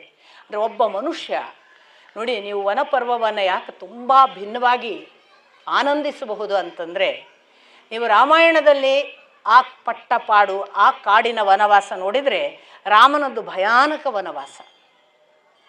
ಅವನಿಗೆ ಹೋದಲ್ಲಿ ಬಂದಲ್ಲಿ ರಾಕ್ಷಸರ ಉಪದ್ರವ, ಆ ರಾಕ್ಷಸರನ್ನು ದಾಟ್ತೇನೆ ಅನ್ನೋದ್ರೊಳಗೆ ಮಾಯೆಯ ಉಪದ್ರವ, ಮಾಯೆ ಮುಗೀತು ಅನ್ನೋದ್ರೊಳಗೆ ಜಿಂಕೆಯ ವೇಷದಲ್ಲಿ ಬಂದು ಇನ್ನೇನೋ ಅಪಹರಣ, ಸೀತೆ ಅಪಹರಣ ಆದದ್ರ ದುಃಖ, ಅವಳನ್ನು ಕರೆದುಕೊಂಡು ಬರಬೇಕು ಅನ್ನುವ ಜವಾಬ್ದಾರಿ, ಅದಕ್ಕಾಗಿ ರಾಕ್ಷಸರ ಹತ್ರ ಹೋಗುವ ಈ 14 ವರ್ಷ ಅವನಿಗೆ ಅಲ್ಲಲ್ಲಿ ಅನಸೂಯ, ಅತ್ರಿ ಅಥವಾ ಭಗೀರಥ, ಅಗಸ್ತ್ಯ ಇವರ ಭೇಟಿ ಆಗ್ತದೆ ಹೊರತು ಅವನದ್ದು ದಾರಿ ಕಠೋರ ಮತ್ತು ಕಠಿಣ. ರಾಮನ ವನವಾಸ, ನೀವು ಪಾಂಡವರ ವನವಾಸವನ್ನು ಸುಮ್ಮನೆ ಬದುಕಿನಲ್ಲಿ ಒಬ್ಬ ಮನುಷ್ಯ ಸಾಧನೆ ಮಾಡೋನು ಹೇಗಿರಬೇಕು ಅನ್ನೋ ಕಾರಣಕ್ಕಾಗಿ ಓದಬೇಕು. ಅದು 12 ವರ್ಷದ ಆ ಅನುಭವ ಬಹುಶಃ ಯಾರಿಗಾದರೂ ಒಬ್ಬ ಅಧ್ಯಾತ್ಮ ಪಥದಲ್ಲಿ ಎಂತೆಂಥ ಧರ್ಮ, ನೀತಿ, ಬೋಧನೆ, ಸಾಕ್ಷಾತ್ ಪ್ರಾಕ್ಟೀಸ್. ಯುಧಿಷ್ಠಿರ ಏನೇನು ಪ್ರಾಕ್ಟೀಸ್ ಮಾಡಿದ, ದ್ರೌಪದಿ ಯಾವುದನ್ನು ಪ್ರಾಕ್ಟೀಸ್ ಮಾಡಿದ್ಲು, ಯಾವ ಭೀಮಸೇನನ ಪ್ರಾಕ್ಟೀಸ್ ಏನಿತ್ತು, ಎಲ್ಲಕ್ಕಿಂತ ಅರ್ಜುನನ ಸಾಧನೆಗಳೇನು ಓದಬೇಕು. ಬಹಳ ರೋಮಾಂಚಕ. ಅಂಥ ಒಂದು ಸಾಧನಾ ಪಥ ಆರಂಭ ಆದ ಹಾಗೆ ಅವರ ವನಪರ್ವ ಪ್ರಾರಂಭ ಆಗುತ್ತೆ. ಪ್ರಮಾಣ ಕೋಟೆಯಿಂದ ಅವರು ಕಾಮ್ಯಕ ವನಕ್ಕೆ ಹೋಗ್ತಾರೆ. ಈ ಕಾಮ್ಯಕ ವನಕ್ಕೆ ಬರುವಾಗಲೂ ಈ ಬ್ರಾಹ್ಮಣಾದಿಗಳು ಇದ್ದಾರೆ, ಹಿಂದೆ ಬರೋರು, ಬೆನ್ನಟ್ಟಿ ಬರೋರು ಇದ್ದಾರೆ. ಈ ಯುಧಿಷ್ಠಿರನಿಗೆ ಸಮಸ್ಯೆ ಆಗುತ್ತೆ, ನಾನು ಕಾಡಿನಲ್ಲಿ ವನವಾಸಕ್ಕೆ ಬಂದಿದ್ದೀನಿ, ಇವರಿಗೆಲ್ಲ ಆಹಾರ ಹೇಗೆ ಮಾಡಲಿ ಅಂತ. ಶೌನಕ ಮುನಿಗಳ ಹತ್ರ ಕೇಳ್ತಾನೆ ಅವನು, ಹೇಗೆ ಮಾಡಲಿ ನಾನು ಇವರಿಗೆಲ್ಲ ಆಹಾರ ಕೊಡೋಕ್ಕೆ. ಶೌನಕ ಮುನಿಗಳು ಹೇಳ್ತಾರೆ, ನಿನ್ನ ಜೊತೆಗೆ ಗುರುಗಳಾದ ಧೌಮ್ಯರಿದ್ದಾರಲ್ಲ, ಅವ್ರು ನಿನಗೆ ಇದಕ್ಕೆ ಪರಿಹಾರ ಸೂಚಿಸ್ತಾರೆ, ನೀನು ಅವರನ್ನು ಕೇಳು. ಹಾಗೆ ಅವನು ಕೇಳುವುದು ಧೌಮ್ಯರನ್ನು. ಧೌಮ್ಯರು ಏನು ಹೇಳ್ತಾರೆ ಅಂದರೆ, ನೀನು ಸೂರ್ಯನನ್ನು ಉಪಾಸನೆ ಮಾಡು ಅಂತ ಹೇಳಿ, ಆಗ ನಮಗೆ ವನಪರ್ವದಲ್ಲಿ ಸೂರ್ಯ ಅಷ್ಟೋತ್ತರ ಸ್ತೋತ್ರ ಸಿಗುತ್ತೆ. ಸೂರ್ಯ ಅಷ್ಟೋತ್ತರ ಮಂತ್ರವನ್ನು ಹೇಳಿಕೊಟ್ಟು ಉಪದೇಶ ಮಾಡಿ, ನೀನು ಸೂರ್ಯನನ್ನು ಉಪಾಸನೆ ಮಾಡು. ಬಹಳ ದೊಡ್ಡ ತಪಸ್ಸಿನ ಹಾಗೆ ಸೂರ್ಯನನ್ನು ಉಪಾಸನೆ ಮಾಡ್ತಾನೆ ಯುಧಿಷ್ಠಿರ. ಅವನಿಗೆ ಸೂರ್ಯ ಪ್ರತ್ಯಕ್ಷನಾಗಿ ಬರ್ತಾನೆ. ಸೂರ್ಯ ಪ್ರತ್ಯಕ್ಷನಾದ ನಂತರ ಸೂರ್ಯನ ಸ್ತೋತ್ರ ಅದು ಯುಧಿಷ್ಠಿರ ಅಲ್ಲೇ ಕಂಡು ತಾನು ಹೇಳತೊಡಗ್ತಾನೆ. ಪ್ರತಿ ದೇವರನ್ನು ನೋಡಿದ ಮೇಲೆ, ಆ ದೇವರನ್ನು ನೋಡಿದ ಕೂಡಲೇ ಸ್ತುತಿ ಮಾಡುವುದು ಒಂದು ಕ್ರಮ ಇದೆಯಲ್ಲ, ಅದು ಭಾರತೀಯ ಪರಂಪರೆಯ ನೀವು ಇಡೀ ಭಾಗವತ ನೋಡಿದರೆ ಪ್ರತಿ ಒಂದು ಯಾವನೇ ಒಬ್ಬ ತಪಸ್ಸಿಗೆ ಕೂತವನು ದೇವರನ್ನು ಕೊಂಡ್ಕೊಳ್ಳೆ ಸ್ತೋತ್ರ ಮಾಡ್ತಾನೆ. ಈ ಸ್ತೋತ್ರದಿಂದ ಭಗವಂತ ಎಷ್ಟು ಪ್ರಸನ್ನನಾಗ್ತಾನೆ ಮತ್ತು ಯಾವುದನ್ನೆಲ್ಲ ಕೊಡ್ತಾನೆ ಅನ್ನೋದನ್ನು ನೋಡಿದರೆ ಭಗವಂತ ಸ್ತೋತ್ರ ಪ್ರಿಯ. ಹೊಗಳಬೇಕು, ಕೊಂಡಾಡಬೇಕು, ಮೆಚ್ಚಬೇಕು, ನೀನಿಲ್ಲ ಅನ್ನಬೇಕು, ಅವನು ನಮಗೆ ಒಲಿತಾನೆ ಅನ್ನುವ ಹಾಗೆ ಆ ಇಡೀ ಪ್ರಕ್ರಿಯೆ ಇದೆ. ಅಂಥದ್ದೊಂದು ಸ್ತುತಿಯನ್ನು ಯುಧಿಷ್ಠಿರ ಮಾಡ್ತಾನೆ. ಆಗ ಸೂರ್ಯ ಹೇಳ್ತಾನೆ, ನನಗೆ ನಿನ್ನ ಸಮಸ್ಯೆ ಗೊತ್ತಾಯಿತು. ಅವನು ನಿವೇದಿಸ್ಕೊಳ್ತಾನೆ, ನನಗೆ ಸಮಸ್ಯೆ ಆಹಾರದ್ದು ಹೇಗೆ ಮಾಡೋದು, ನಾನು ಇಷ್ಟು ಜನರಿಗೂ ನಾನು ಊಟ ಉಪಚಾರ ಹೇಗೆ, ನನಗೆ ನಿನ್ನ ಸಮಸ್ಯೆ ಗೊತ್ತಾಯಿತು, ಈ ಪಾತ್ರೆ ತಗೋ ಅಂತ ಒಂದು ಅಕ್ಷಯ ಪಾತ್ರೆಯನ್ನು ಕೊಡ್ತಾನೆ. ಆ ಅಕ್ಷಯ ಪಾತ್ರೆಯ ಗುಣ ಏನು ಅಂತಂದರೆ, ಅದು ತಾನೇ ಅಡಿಗೆ ಮಾಡಲ್ಲ.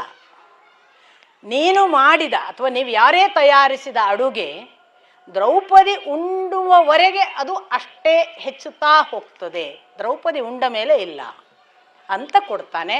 ಹಾಗೆ ಅಕ್ಷಯ ಪಾತ್ರೆಯನ್ನು ಪಡೆದು ಅವನು ನಿರಂತರವಾಗಿ ಹಿರಿಯರನ್ನು, ಬಂದವರನ್ನು, ಕಾಡಿನಲ್ಲಿರುವ ಋಷಿಮುನಿಗಳನ್ನು ಎಲ್ಲರನ್ನೂ ಸಂತೃಪ್ತಿಗೊಳಿಸ್ತಿದ್ದ ಅನ್ನೋದು ಒಂದು ಭಾಗ.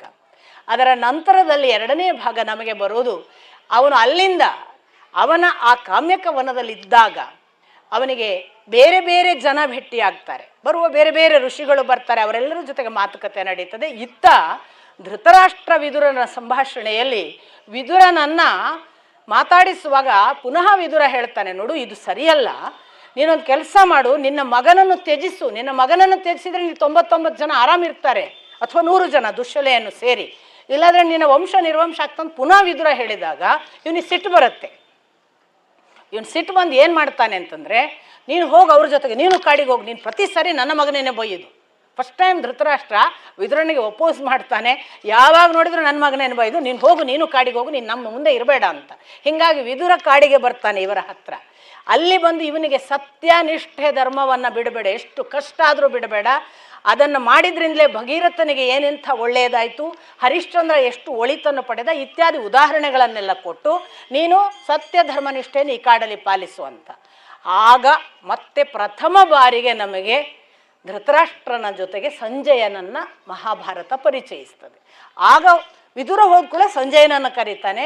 ಸಂಜಯ ಒಬ್ಬ ಸಾರಥಿ, ಗವಲ್ಗಣನ ಮಗ, ಸಾರಥಿ ಗವಲ್ಗಣ ಕೂಡ ಅವನ ಮಗ, ಇವನು ಸಾರಥಿ, ಇವನಿಗೆ ಗೆಳೆಯನ ಹಾಗೆ ಇರ್ತಾನೆ. ಹಾಗಾಗಿ ಧೃತರಾಷ್ಟ್ರ ಸಂಜಯನ ಹತ್ರ ಹೇಳ್ತಾನೆ, ನಾನು ವಿದುರನನ್ನು ಕಳಿಸಿಬಿಟ್ಟೆ, ತಪ್ಪಾಯಿತು, ನನಗೆ ವಿದುರ ಬೇಕು, ಕರ್ಕೊಂಡು ಬಾ. ಮತ್ತೆ ಸಂಜಯ ನೀನು ಮಾಡೋದೆಲ್ಲ ಹೀಗೆ ಅಂತ ಅವನನ್ನು ಒಂದಿಷ್ಟು ಬೈದು ಕರ್ಕೊಂಡು ಬರ್ತಾನೆ. ವಿದುರನನ್ನು ಕರ್ಕೊಂಡು ಬರ್ತಾನೆ ಅಂತ ಗೊತ್ತಾದ ಕೂಡಲೇ ಈ ಕರ್ಣ ದುರ್ಯೋಧನನವರಿಗೆ ಮತ್ತೆ ಸಿಟ್ಟು ಬರುತ್ತೆ. ಈ ವಿದುರ ಬಂದುಬಿಟ್ಟ, ಇವನು ಮತ್ತೇನಾದರೂ ಒಳ್ಳೆ ಉಪಾಯ ಹೇಳಿಕೊಟ್ಟು ಅವರನ್ನು ಮತ್ತೆ ರಾಜ್ಯಕ್ಕೆ ಸೇರುವ ಹಾಗೆ ಮಾಡ್ತಾನೆ, ನಮಗಿದು ಮುಗಿಯೋ ವ್ಯಾಪಾರ ಅಲ್ಲ, ಹೇಗಾರು ಮಾಡಿ ಅವರನ್ನು ನಾವು ಕೊನೆಗೊಳಿಸಬೇಕು ಅಂತ ತೀರ್ಮಾನ ಮಾಡಿದಾಗ ಕರ್ಣ ಒಂದು ಉಪಾಯ ಹೇಳ್ತಾರೆ. ನಾವು ಅಷ್ಟು ಜನ ಯುದ್ಧ ಸನ್ನದ್ಧರಾಗಿ ನಮ್ಮ ರಥ ತೊಗೊಂಡು ಹೋಗೋಣ, ನಾವು 4 ಜನ, ಅವ್ರು 5 ಜನ ಅಲ್ವಾ, ಏನು ದೊಡ್ಡದು, ಹೋಗಿ ಸಂಹರಿಸಿ ಬರೋಣ, ನಮ್ಮ ಹತ್ರ ಇರುವಷ್ಟು ಶಸ್ತ್ರಾಸ್ತ್ರಗಳು ಅವ್ರ ಹತ್ರ ಎಲ್ಲಿದೆ ಅಂತ ಹೇಳಿ ಅವನು ಅಷ್ಟು ರಥಗಳನ್ನು ಸಿದ್ಧ ಮಾಡಿ ಕೂತ್ಕೊಳ್ಳಿಕ್ಕೆ ಹೊರಡುವಾಗ ಇದನ್ನು ದಿವ್ಯ ದೃಷ್ಟಿಯಿಂದ ಕಂಡ ವೇದವ್ಯಾಸರು ಬಂದು ತಡೀತಾರೆ. ಇದು ಧರ್ಮವಲ್ಲ, ನಡೆಯಿರಿ ಮನೆಗೆ ಅಂತ. ಒಂದು ದೃಷ್ಟಿಯಿಂದ ಅಜ್ಜನಿಗೆ ಎದುರು ಮಾತಾಡೋದು ಹೇಗೆ ಅನ್ನುವ ಹಾಗೆ, ವಿರೋಧ ಮಾತಾಡೋದು ಹೇಗೆ ಅನ್ನುವ ಹಾಗೆ ಮುತ್ತಜ್ಜ ಅವರು ಅದರಿಂದ ಬಿಡ್ತಾರೆ. ಈ ಕಡೆಯಿಂದ ಈ ಮಕ್ಕಳು ವಾಪಸ್ ಬರಲಾಗಿ ವೇದವ್ಯಾಸರು ತಾನು ಧೃತರಾಷ್ಟ್ರನ ಹತ್ರ ಹೋಗಿ ಒಂದಿಷ್ಟು ಉಪದೇಶ ಮಾಡ್ತಾರೆ. ನಿನ್ನ ಮಗನನ್ನು, ಅವ್ರು ಹೇಳುವ ಒಂದು ಉಪದೇಶ ಬಹಳ ಚೆನ್ನಾಗಿದೆ, ನಿನ್ನ ಮಗನನ್ನು ಒಂದು ದಿವಸದ ಮಟ್ಟಿಗೆ ಯೋಚನೆ ಮಾಡು, ನೀನು ಕೂಡ ನಿನ್ನ ಮಗ ಉದ್ಧಾರ ಆಗುವುದಿಲ್ಲ, ಇಲ್ಲಾದರೆ ನೀನು ಕನಿಷ್ಠ ಒಬ್ಬನನ್ನು, ದುರ್ಯೋಧನ ಒಬ್ಬನನ್ನು ಮಾತ್ರ 13 ವರ್ಷ ಪಾಂಡವರ ಜೊತೆಗೆ ವನವಾಸಕ್ಕೆ ಕಳಿಸು. ಅಟ್ಲೀಸ್ಟ್ 13 ವರ್ಷದ ಸತ್ಸಂಗದಿಂದಾದರೂ ಬದಲಾಗ್ತಾನೆ ನೋಡೋಣ. ಯಾಕಂದರೆ ನಿನ್ನ ಇಡೀ ವಂಶದ ಅಷ್ಟು ಮಕ್ಕಳಲ್ಲಿ ಉಳಿದವರೆಲ್ಲ ಸಭ್ಯರಿದ್ದಾರೆ, ಅವರನ್ನು ಬದಲಾಯಿಸಬಹುದು, ಇವನನ್ನು ಬದಲಾಯಿಸುವುದು ಕಷ್ಟ, ಅವನು ಅವರೊಟ್ಟಿಗೆ ಇದ್ದಾದರೂ ಸುಧಾರಿಸ್ತಾನ ನೋಡೋಣ, ಅವರನ್ನು ಕಳಿಸು ಅಂತ ಒಂದು ಸೂಚನೆ ಕೊಟ್ಟು ತಕ್ಷಣವೇ ಹೇಳ್ತಾರೆ, ಇಲ್ಲ ಅದು ಹುಟ್ಟು ಗುಣ ಸುಟ್ಟರೂ ಬಿಡದು, ಅವನನ್ನು ಎಲ್ಲಿಟ್ಟರು ಅಷ್ಟೇ. ಆದರೆ ಒಂದು ನೆನಪಿಟ್ಟುಕೋ, ಅವನು ಹೀಗೆ ಮುಂದುವರೆದರೆ ನಿನ್ನ ವಂಶ ನಿರ್ವಂಶ ಆಗ್ತದೆ, ಎಚ್ಚರ ಇರಲಿ, ಅವನ ಮೇಲೆ ಸಂಪೂರ್ಣ ನಿನ್ನ ಹಿಡಿತ ಇಟ್ಟುಕೋ, ಅವನು ಹೀಗೆಲ್ಲ ಆಟ ಆಡೋದಕ್ಕೆ ಬಿಡಬೇಡ ಅಂತ ಹೇಳಿ ಮುಂದೆ ಈಗಾಗಲೇ ಅವರು ಬಹಳ ಸಾಧನೆ ಮಾಡ್ತಿದ್ದಾರೆ, ಅವರಿಗೆ ಕಾಮ್ಯಕವನಕ್ಕೆ ಬಂದಿದ್ದಾರೆ, ಕಾಮ್ಯಕವನದಲ್ಲಿ ಕಿರ್ಮೀರ ಅನ್ನುವ ರಾಕ್ಷಸರನ್ನು ಸೋಲಿಸಿದ್ದಾರೆ ಅನ್ನುವ ಒಂದು ಸಂಗತಿಯನ್ನು ಕೂಡ ಧೃತರಾಷ್ಟ್ರನಿಗೆ ತಿಳಿಸಲಾಗ್ತದೆ. ನಿನ್ನ ಬಳಿ ಮೈತ್ರೇಯರು ಬರ್ತಾರೆ, ಅವರು ಹೇಳಿದಂತೆ ನಡೆ ಅಂತ ಹೇಳಿ ಹೋಗಿಬಿಡ್ತಾರೆ. ಮೈತ್ರೇಯ ಋಷಿಗಳು ಬರ್ತಾರೆ. ಮೈತ್ರೇಯ ಋಷಿಗಳು ಬಂದಾಗ ಧೃತರಾಷ್ಟ್ರ ಹೇಗಿದ್ದಾರೆ ಪಾಂಡವರು ಅಂತ ಕೇಳಿ ಪ್ರತಿ ಒಂದು ಗುಣಗಾನವನ್ನೇ ಮಾಡ್ತಾರೆ ಮೈತ್ರೇಯ ಋಷಿಗಳು. ಅವನು ಹೇಗಿದ್ದಾನೆ ಅಂತ ಹೇಳೋದು, ಅವರ ಪುಣ್ಯ ಭಾಗ ಏನು, ಅವರು ಎಷ್ಟು ಒಳ್ಳೊಳ್ಳೆ ಕೆಲಸ ಮಾಡ್ತಿದ್ದಾರೆ, ಅಲ್ಲಿ ಬಂದ ಒಬ್ಬನಿಗೂ ಕೂಡ ಎಷ್ಟು ಆದರ ಆತಿಥ್ಯ, ಎಲ್ಲ ಗುಣನಡತೆಗಳನ್ನು ಕೊಂಡಾಡುವುದ್ರ ಜೊತೆಗೆ ಅವರ ವೀರವನ್ನು ಕೊಂಡಾಡ್ತಾರೆ. ಅವರು ಸಾಮಾನ್ಯ ಇಲ್ಲ, ಅವರಲ್ಲಿ ದಿವ್ಯಾಸ್ತ್ರಗಳಿವೆ, ಅವರು ಯಾರನ್ನು ಎದುರಿಸಬಲ್ಲರು ಇತ್ಯಾದಿ ಇತ್ಯಾದಿ ಮೈತ್ರೇಯ ಋಷಿಗಳು ಕೊಂಡಾಡುವಾಗ ಕಾಲು ಘಟ್ಟಿಸಿ ತೊಡೆ ಬಡ್ಕೊಳ್ತಿದ್ದಂತೆ ಮೈತ್ರೇಯಗಳ ಮುಂದೆ ದುರ್ಯೋಧನ. ಆಗ ಮೈತ್ರೇಯಿಗಳು ಕುಪಿತರಾಗಿ, ನಾನು ಹೇಳುವ ಮಾತುಗಳನ್ನು ನೀನು ಅವಮಾನಕಾರಕವಾಗುವ ಹಾಗೆ ಕಾಲು ಘಟ್ಟಿಸಿ ತೊಡೆ ಬಡಿದೆ ಆದರ ಕಾರಣ ಭೀಮ ಮುಂದಿನ ಯುದ್ಧದಲ್ಲಿ ನಿನ್ನ ತೊಡೆಯನ್ನು ಭಂಗ ಮಾಡಲಿ, ನಿನ್ನ ಊರು ಭಂಗವಾಗಲಿ ಅಂತ, ಊರು ಅಂದರೆ ತೊಡೆ ಅಂತ ಸಂಸ್ಕೃತದಲ್ಲಿ, ನಿನ್ನ ಊರು ಭಂಗವಾಗಲಿ ಅಂತ ಶಾಪ ಕೊಡ್ತಾರೆ. ಆಗ ಧೃತರಾಷ್ಟ್ರ, ಹಾಗೆ ಮಾಡಬೇಡಪ್ಪ, ಹೇಗಾದರೂ ಮಾಡು, ನನ್ನ ಮಗನ ಉಳಿಸು ಅಂದಾಗ, ಒಂದೊಮ್ಮೆ ಯುದ್ಧ ಮಾಡದೆ ಶಾಂತಿ ಸ್ಥಾಪನೆಗೆ ನಿನ್ನ ಮಗ ಕಾರಣವಾದರೆ ಮಾತ್ರ ಅವನ ಊರು ಭಂಗವಾಗುವುದಿಲ್ಲ, ಇಲ್ಲದಿದ್ದರೆ ನನ್ನ ಮಾತು ನಡೆದೇ ತೀರುತ್ತದೆ. ಇದು ಹೇಳಿ ಆಗ ಮೈತ್ರೇಯಿಗಳ ಹತ್ರ ಕೇಳ್ತಾನೆ, ಅದು ಯಾರೋ ಕಿರ್ಮೀರ ರಾಕ್ಷಸನನ್ನು ಕೊಂದ ಅಂತ ಹೇಳಿದ್ರಲ್ಲ, ಹೇಗೆ ಕೊಂದ, ಮುಂದೆ ಅದನ್ನು ವಿದುರನ ಹತ್ರ ಕೇಳು ಅಂತ ಹೇಳಿ ಅವರು ಹೋಗಿಬಿಡ್ತಾರೆ. ಕಿರ್ಮೀರ ಅನ್ನುವ ರಾಕ್ಷಸನನ್ನು ಕೊಂದ ಕಥೆಯನ್ನು ಬಹಳ ವಿಶಾಲವಾಗಿ ವಿಸ್ತಾರವಾಗಿ ವಿದುರ ಹೇಳ್ತಾನೆ. ಅವ ಬಕನ ಸಹೋದರ ಭೀಮ ಅವನನ್ನು ವಧೆ ಮಾಡ್ತಾನೆ. ಅದು ಹೇಗೆ ಜರಾಸಂಧ, ಹಿಡಿಂಬ ಮತ್ತು ಬಕನನ್ನು ಎಷ್ಟು ಭಯಾನಕವಾಗಿ ಕೊಂದಿರ್ತಾನಲ್ಲ, ಅಷ್ಟೇ ಭಯಾನಕ ರಾಕ್ಷಸ ಇವನು ಕಿರ್ಮೀರ. ಇವನನ್ನು ಇನ್ನೊಮ್ಮೆ ಇಂಥ ರಾಕ್ಷಸರು ನನ್ನ ಮುಂದೆ ಬರಲಿಕ್ಕೆ ಸಾಧ್ಯ ಇಲ್ಲ ಅನ್ನುವಷ್ಟು ಬೀಭತ್ಸವಾಗಿ ಕೊಲ್ತಾನೆ. ಆ ಭೀಮನ ವಿವರಣೆ, ಭೀಮನ ಕೊಲ್ಲುವ ಕ್ರಮ, ಆ ಬೀಭತ್ಸವಾದ ಅವನ ಪರಾಕ್ರಮ ದಯವಿಟ್ಟು ಓದಿ. ಕಿರ್ಮೀರನ ಕೊಲೆ ಅದನ್ನು ಒಂದು ಉಲ್ಲೇಖ ಮಾಡಲಾಗ್ತದೆ. ಇಷ್ಟರಲ್ಲಿ ಕಾಮ್ಯಕವನಕ್ಕೆ ಕೃಷ್ಣ, ದೃಪದ ಬಂಧುಗಳು, ಕೇಕೆಯ ಸೋದರರು, ಅಂಧಕ, ವೃಷ್ಟಿವಂಶ, ಭೋಜಕ ವಂಶದ ಕೆಲವರು ಪ್ರತಿನಿಧಿಗಳು, ಅವರ ಜೊತೆಗೆ ದೃಷ್ಟಕೇತು ಎಲ್ಲರನ್ನು ಕರ್ಕೊಂಡು ಬರ್ತಾನೆ. ಪ್ರಶ್ನೆ, ಕೃಷ್ಣ ಯಾಕೆ ಬರಲಿಲ್ಲ? ಎಲ್ಲ ಕಡೆ ಬರ್ತಿದ್ನಲ್ಲ, ದ್ಯೂತದ ಸಂದರ್ಭದಲ್ಲಿ ಮಾತ್ರ ಯಾಕೆ ಯುಧಿಷ್ಠಿರನನ್ನು ಬೇಡ ಅಂತ ಹೇಳಲಿಕ್ಕೆ ಯಾಕೆ ಬರಲಿಲ್ಲ? ಪ್ರಶ್ನೆ ನಮಗೂ ಬರುತ್ತಲ್ಲ. ಅಂಥ ಸಂದರ್ಭ, ಆ ಹೊತ್ತಿನಲ್ಲಿ ಕೃಷ್ಣನ ಜೊತೆಗೆ ಎಲ್ಲರೂ ನಮಸ್ಕರಿಸಿ, ಯುಧಿಷ್ಠಿರನಿಗೆ ಅವನು ನಮಸ್ಕರಿಸ್ತಾನೆ, ಉಳಿದವರೆಲ್ಲ ನಮಸ್ಕರಿಸಿ ಕೂತಾಗ ಕೃಷ್ಣ ನೇರ ತಾನೇ ಪ್ರಾರಂಭ ಮಾಡ್ತಾನೆ. ಆ ದ್ಯೂತದ ವಿಷಯ ಸಂದರ್ಭ ಪ್ರಸ್ತಾಪ ಆಗುವಾಗ, ನಾನು ಇಲ್ಲದೆ ಹೋದೆ ದ್ವಾರಕೆಯಲ್ಲಿ, ನಾನೊಂದು ವೇಳೆ ಅಲ್ಲಿ ಇದ್ದಿದ್ದರೆ ನನ್ನ ಕಥೆಯೇ ಬೇರಿತ್ತು, ನಾನು ಬಂದು ದ್ಯೂತ ನಿಲ್ಲಿಸುತ್ತಿದ್ದೆ, ಒಂದೊಮ್ಮೆ ದ್ಯೂತ ನಿಲ್ಲಿಸಲಾಗದೇ ಇದ್ದರೆ ಅವರನ್ನು ಸಂಹರಿಸಿ ನಿಲ್ಲಿಸುತ್ತಿದ್ದೆ. ಯಾಕೆಂದರೆ 4 ದುಃಖಗಳು, ದುಃಖ ಚತುಷ್ಟಯ, ಒಂದು ಹೆಣ್ಣು, ಒಂದು ಮದ್ಯಪಾನ, ಒಂದು ಜೂಜು, ಇನ್ನೊಂದು 4 ಆಟಗಳನ್ನು ನಾವು ಮಾಡಿದರೆ, ಅಂದರೆ ಆ 4ರಲ್ಲಿ ನಾವು ಸೇರಿಕೊಂಡರೆ ಹೊರಗೆ ಬರೋಕ್ಕಾಗಲ್ಲ ಅನ್ನೋದನ್ನು ಕೃಷ್ಣ ಸ್ಪಷ್ಟಪಡಿಸಿ ಒಂದು ಸ್ವಲ್ಪ ಯುಧಿಷ್ಠಿರನನ್ನು ಬೈದು, ನೀನು ಹೇಗೆ ಆ 4ರಲ್ಲಿ ಒಂದಕ್ಕೆ ಮಾರು ಹೋದೆ? ಮಾತಾಡೋದಿಲ್ಲ, ಅವನು ಮಾರು ಹೋದದ್ದಲ್ಲ ಅನ್ನೋದು ಗೊತ್ತಿದೆ, ಅದರಿಂದ ಅವನೇನು ಹೇಳಕ್ಕೋಗಲ್ಲ. ನೀನು ಅದಕ್ಕೆ ಒಪ್ಪಿಕೊಳ್ಳಬಾರದಿತ್ತು, ನಿನ್ನಿಂದ ಇದೆಲ್ಲ ಆಗದ ಹಾಗೆ ನಾನು ತಡೆಯುತ್ತಿದ್ದೆ, ನಾನಿಲ್ಲದೆ ಹೋದೆ ಅಂತ ಹೇಳಿ ಯುಧಿಷ್ಠಿರ ತನ್ನ ಬಗ್ಗೆ ಅಥವಾ ದುಃಖ ಚತುಷ್ಟಯಕ್ಕೆ ನೀನು ಯಾಕೆ ಒಪ್ಕೊಂಡೆ ಅನ್ನೋರಿಗೆ ಯಾವುದಕ್ಕೂ ಮಾತಾಡಲ್ಲ. ಆದರೆ ಕೃಷ್ಣನ ಕೋಪ ಉದ್ವಿಗ್ನಾಗಿ ಇನ್ನೇನು ಸಂಹಾರ ಮಾಡ್ತಾನೆ ಅವನು. ನಾನೀಗ ಅವರನ್ನು ಉಳಿಸಬಾರದು, ಯಾಕೆಂದರೆ ಅವನು ಮಾಡಿರುವ ಅವಮಾನಗಳು ಮತ್ತು ಅವನು ಮಾಡಿರುವ ದ್ರೌಪದಿಗೆ ಮಾಡಿರುವ ಸಭಾ ಮರ್ಯಾದೆಯನ್ನು ಕಳೆಯುವಂತಹ ಅಪಮಾನ, ಇದನ್ನು ನಾನೀಗ ಮುಕ್ತಾಯಗೊಳಿಸ್ತೇನೆ ಅನ್ನುವ ಹಾಗೆ ಕೃಷ್ಣ ಉದ್ವಿಗ್ನಾಗ್ತಾನೆ. ಈ ಕೋಪವನ್ನು ಪಕ್ಕಾ ಸ್ಪಷ್ಟವಾಗಿ ಅರ್ಥ ಮಾಡಿಕೊಳ್ಳುವವನೊಬ್ಬನೇ ಅರ್ಜುನ. ಅರ್ಜುನನಿಗೆ ಗೊತ್ತಾಗುತ್ತೆ ಇವನ ಕೋಪ ಈಗ ನಮ್ಮ ಲೋಕವನ್ನು ಭಸ್ಮ ಮಾಡುತ್ತೆ ಅಂತ. ಅವನು ತಕ್ಷಣವೇ ಕೃಷ್ಣ ಸ್ತುತಿಯನ್ನು ಮಾಡ್ತಾನೆ. ಆ ಕೃಷ್ಣ ಸ್ತೋತ್ರವು ತುಂಬ ಚೆನ್ನಾಗಿದೆ. ಕೃಷ್ಣ ಸ್ತೋತ್ರ ಮಾಡ್ತಾ ಮಾಡ್ತಾ ಮಾಡ್ತಾ ಅರ್ಜುನನ ಸ್ತೋತ್ರ ಮುಗಿಯುವ ವೇಳೆಗೆ ಸ್ತೋತ್ರದಿಂದ ಮತ್ತೆ ಕೃಷ್ಣ ಶಾಂತನಾಗ್ತಾನೆ. ಕೃಷ್ಣ ಹೇಳ್ತಾನೆ, ಪಾರ್ಥ, ನಾನು ನಿನ್ನಿಂದ ಬೇರೆಯಲ್ಲ, ನೀನು ನನ್ನಿಂದ ಬೇರೆಯಲ್ಲ. ನಾನು ಎಂದರೆ ನೀನೇ, ನೀನು ಎಂದರೆ ನಾನೇ. ನಾನು ನಿನ್ನ ಆತ್ಮ, ನೀನು ನನ್ನ ಆತ್ಮ. ನೀನು ಮತ್ತು ನಾನು ಪೂರ್ವದಲ್ಲಿ ನರನಾರಾಯಣರು. ಯಾವುದೋ ಒಂದು ಉದ್ದೇಶಕ್ಕಾಗಿ ಈ ಭೂಮಿಗೆ ಮತ್ತೆ ಈ ಜನ್ಮದಲ್ಲಿ ಬಂದಿದ್ದೇವೆ. ಕೂಡಿ ನಡೆಯೋಣ, ನಾನು ಎಲ್ಲ ಸಂದರ್ಭಗಳಲ್ಲೂ ನಿನ್ನ ಜೊತೆಗಿದ್ದೇನೆ ಅಂತ ಶಾಂತನಾಗ್ತಾನೆ. ಅಷ್ಟರಲ್ಲಿ ದ್ರೌಪದಿ ಸ್ತುತಿ ಪ್ರಾರಂಭ ಮಾಡಿ ನಮಸ್ಕರಿಸಿ, ದ್ರೌಪದಿ ತನ್ನ ದುಃಖವನ್ನು ಹೇಳಲಿಕ್ಕೆ ಪ್ರಾರಂಭ ಮಾಡ್ತಾಳೆ. ಎಲ್ಲಿ ಇದ್ದೆ ನೀನು ಗೊತ್ತಿಲ್ಲ, ನನಗೆ ಎಂತೆಂಥ ಸ್ಥಿತಿ ಬಂತು, ಇವರಾದರೂ ಎಷ್ಟು ದೊಡ್ಡವರು, ಇವರೆಲ್ಲ ಇದ್ದೂ ಕೂಡ ನಾನು ಇಂಥ ಅವಮಾನ ಅನುಭವಿಸಿದೆ ಅಂತ ಹೇಳಿ ಪಾಂಡವರನ್ನು ಬಾಲ್ಯದಿಂದ ಹೇಗೆ ಭೀಮ ಮೊದಲಾದವರನ್ನು ಕಟ್ಟಿ ಕೊಲ್ಲುವುದು ಅಥವಾ ವಿಷ ಇಟ್ಟು ಕೊಲ್ಲುವುದು, ನೀರಿನಲ್ಲಿ ಮುಳುಗಿಸುವುದೆಲ್ಲ ಪ್ರಯತ್ನ ಮಾಡಿದ್ದನ್ನು, ಅಲ್ಲಿಂದ ಹಿಡಿಂಬ ವಧೆ, ಅಲ್ಲಿಂದ ಬಕಾಸುರ ವಧೆ, ಆ ಬಳಿಕ ಮತ್ಸ್ಯಭೇದನ ಮಾಡಿ ತನ್ನನ್ನು ವರಿಸಿದ್ದನ್ನು, ತಾನು ಹುಟ್ಟಿದ್ದನ್ನು, ತನ್ನ ಮಹಾತ್ಮೆಯನ್ನು, ತನ್ನ ದೃಪದನ ವಂಶದ ಹಿರಿಮೆಯನ್ನು ಎಲ್ಲವನ್ನು ಕೃಷ್ಣನ ಮುಂದೆ ಹೇಳ್ತಾಳೆ. ವೇದವ್ಯಾಸರು ಒಂದು ವಾಕ್ಯ ಬರೀತಾರೆ, ಕೃಷ್ಣ ಮಾತಾಡದೆ ಸುಮ್ಮನೆ ಕೇಳುತ್ತಿದ್ದ.